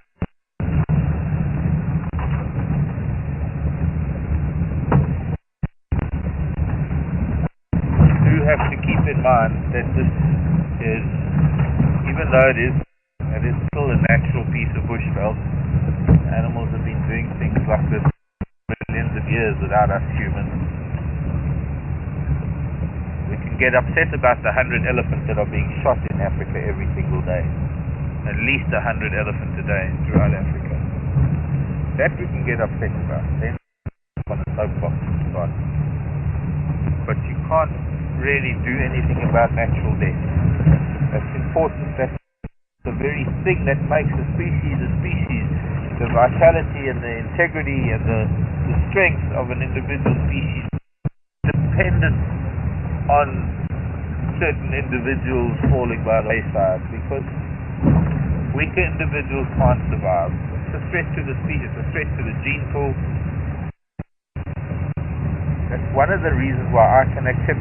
Yes, it's sad to have a young elephant. It wasn't a baby. I don't know if he was a youngster. I don't even know how young. I don't know if it was 5, 10, 15 or even 20. But, and I'll find out the next time I pass one of the guides, I'll ask him. Or her. But a natural death is exactly that. It's a natural death. It's something that is an important process in the whole cycle of life in nature.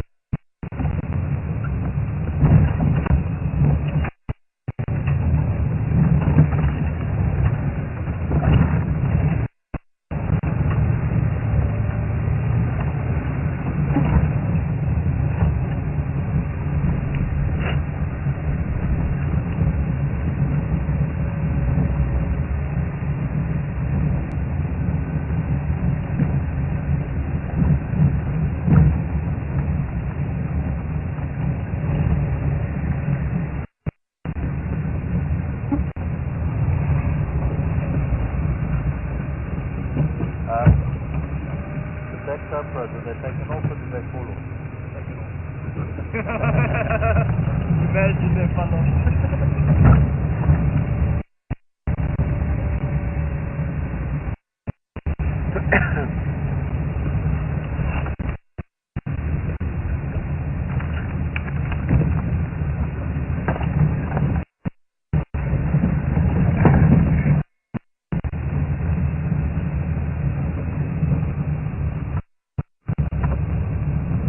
Big giraffe.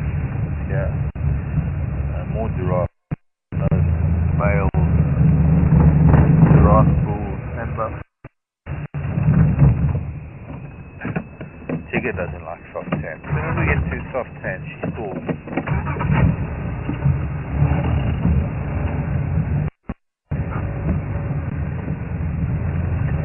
Nobody's driven up Mangawan today. Maybe we'll have Mangawan later.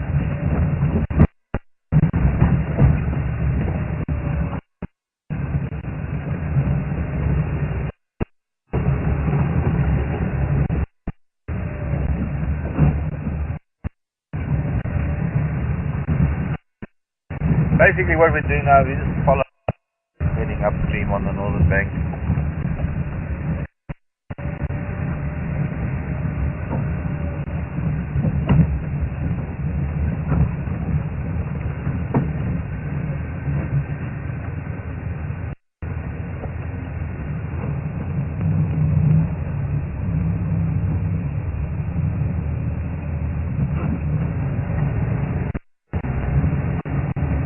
You know, this kind of trick to play with.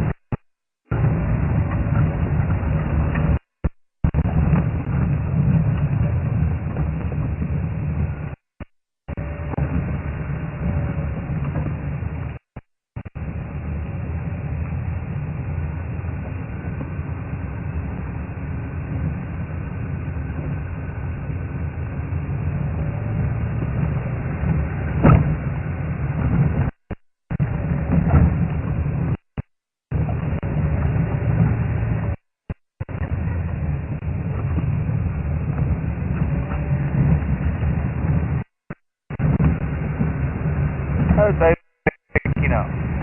Go ahead, Becky. Hindalaya.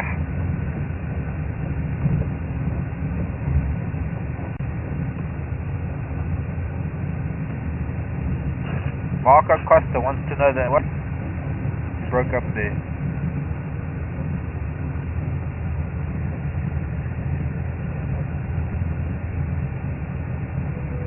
Of Kudu and Nyala. I haven't the faintest idea.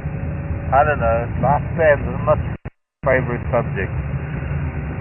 How old? How much food do they drink? How much water do they drink? Okay. Those kind of questions. They're in the books or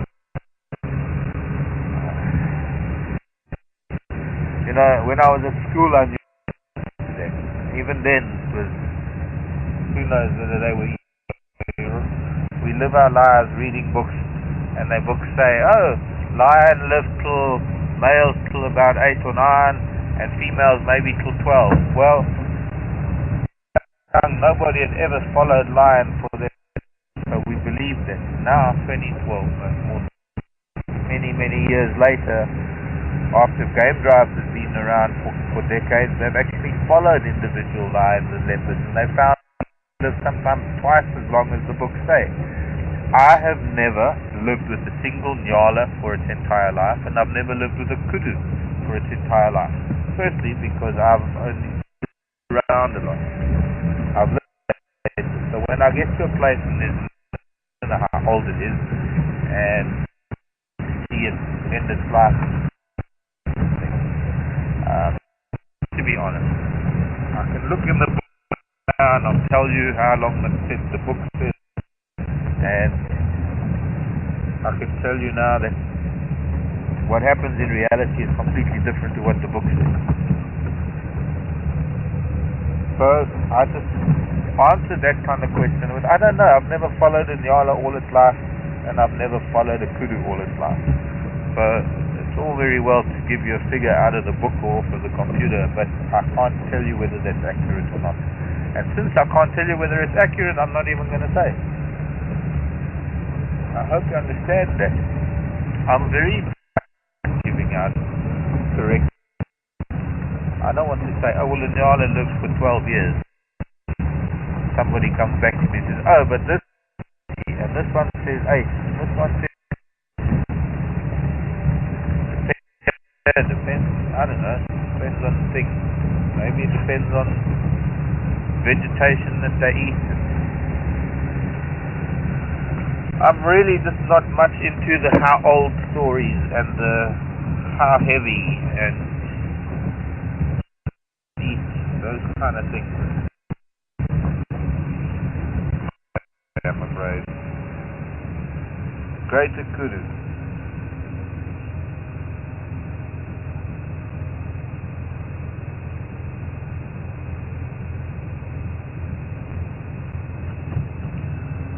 Okay, Jonathan Kingdon also doesn't even give a figure for the wild. It says lived for 23 years in captivity. He says about Nyala. They live for at least years. Even Jonathan Kingdon, he's the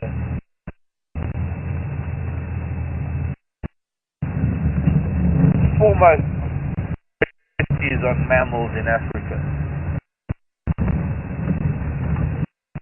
Can only give you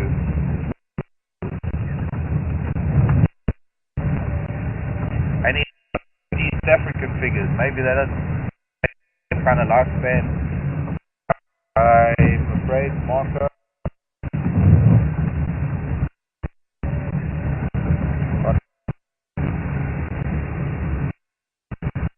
Kudu then, let's say 5, and Nyala say around 15. That.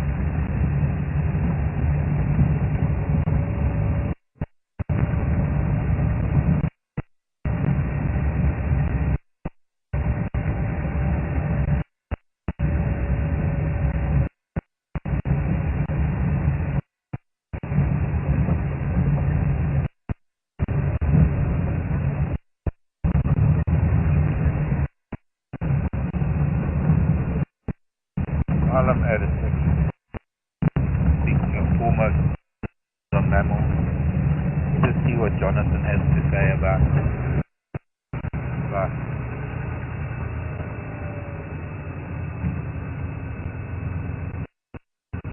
leopards.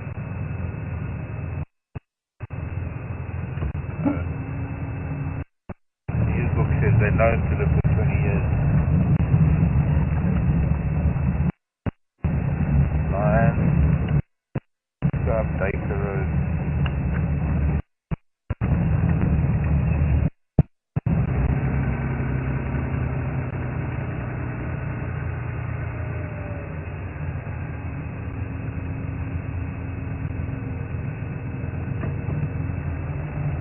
Doesn't say.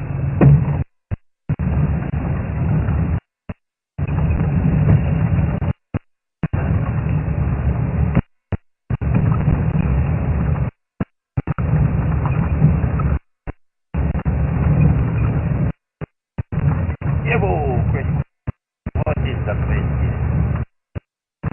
What is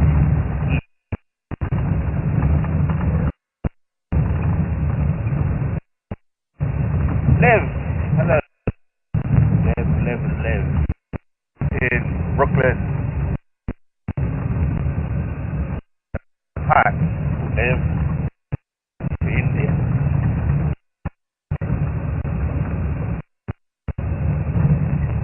I've been, but I haven't been to meet. No, if I've been to India to see the Asian No, I haven't. No time anywhere in the east. Been to, but not India or the Far East. I think up to country. Don't think I'll find my. I'd love to go see some of the northern India.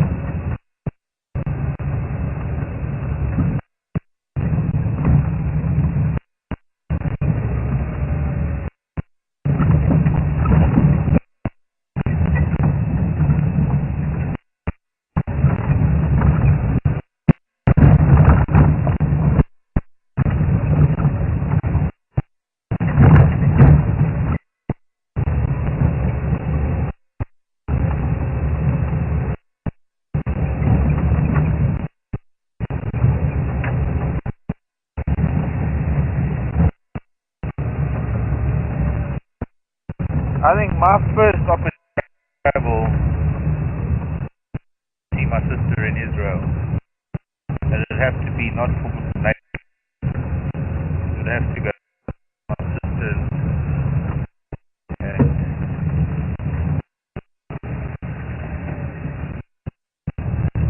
And then I would try to see some of the bird migration flights. That part that comes around that corner. Do some more diving down in Sharm el-Sheikh. It wouldn't be to go and see wild, it would be a family thing. That would be my. If I had the opportunity to go anywhere, I suppose that would be it. Opportunity to go overseas a second time, then it would be perhaps with animals in mind, with wildlife.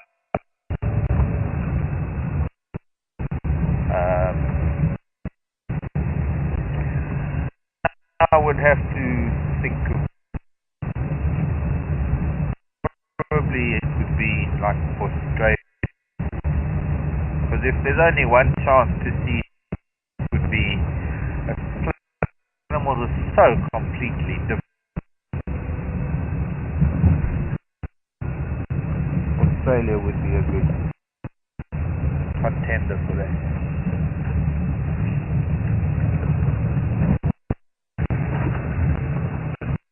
That happens.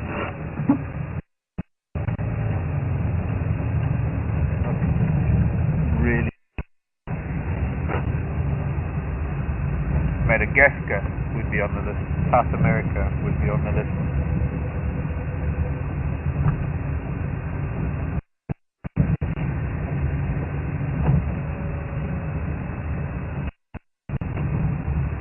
Or some kind of medical stuff. Of medication and I don't know. Way. I suppose if I Africa in the remote Africa, I could go and spend a month somewhere else. I'd go to Nicaragua with friends down in Nicaragua, and they like on the edge of it. They have to spend time there because they're also surfers, my age. Imagine a bunch of about 50 hanging out, looking at monkeys.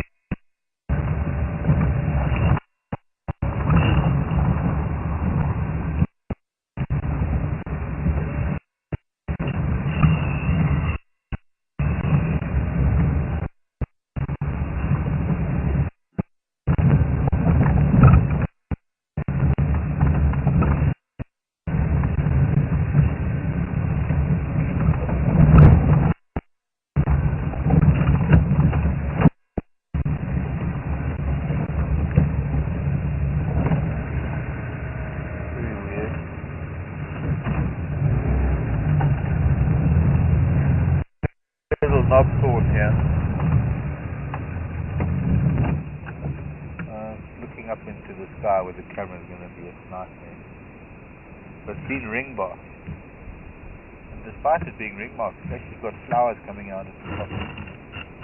I reckon it's just a little bit of life that's left in the crown of the tree. By springtime it will be gone. Springtime it will probably be day here. Thorns here. They all flower elsewhere.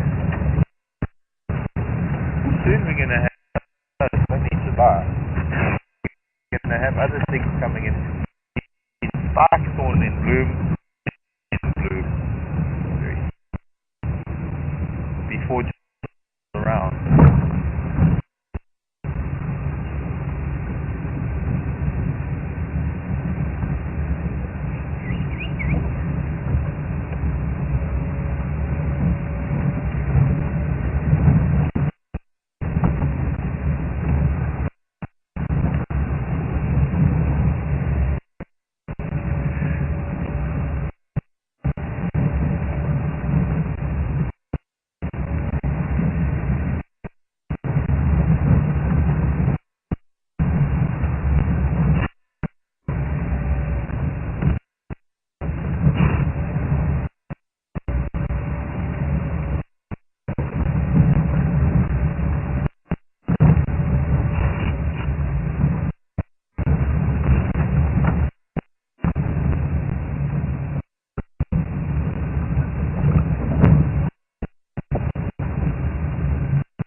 Buffalo is a really runny. We only have grass that's not growing. Maybe he's been eating dry grass and then came down and was eating some green grass. It does, makes the sun very wet. They've been eating dry stuff and they're suddenly feeding on a lot of greenery.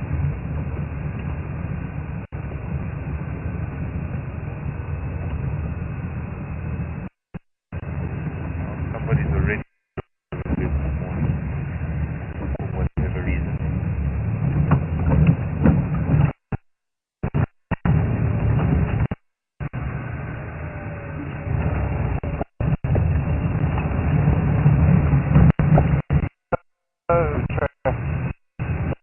Anything else around here?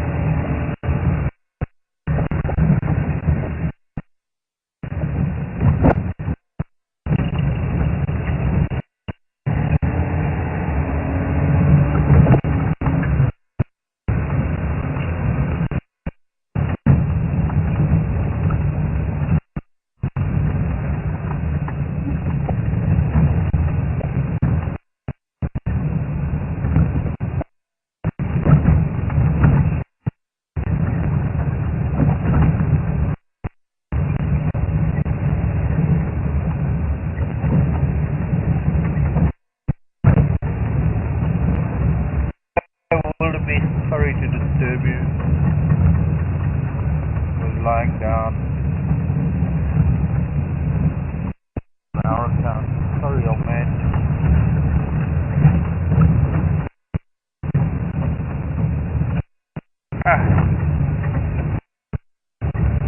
And he ran to the bushes.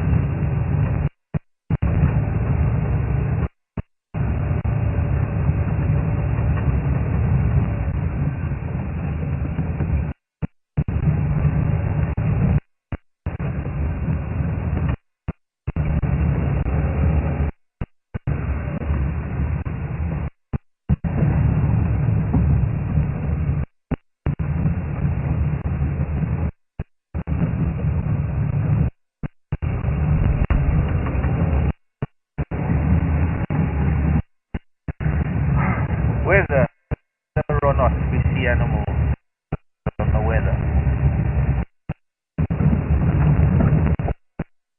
whether we see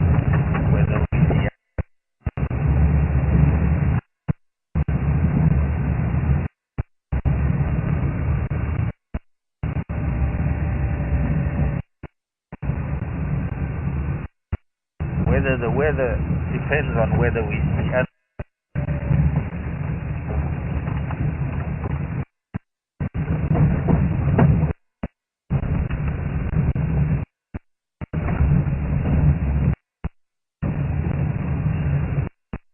And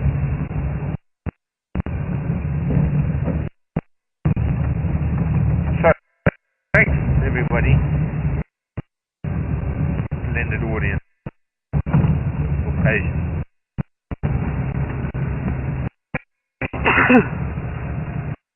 I hook by crook, by the end of live drive stint that we're doing it, we will find a leopard in Japan.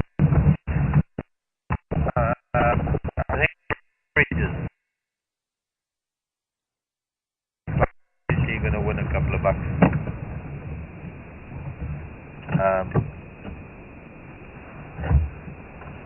Play with fire often enough, eventually you're going to get burned.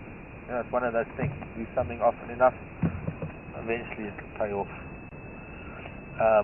So, fortunately these cats do spend a lot of time in and out of that pan or that area, and well, they're not anywhere close today, and they've managed to find a way to hide away despite the tracking efforts of a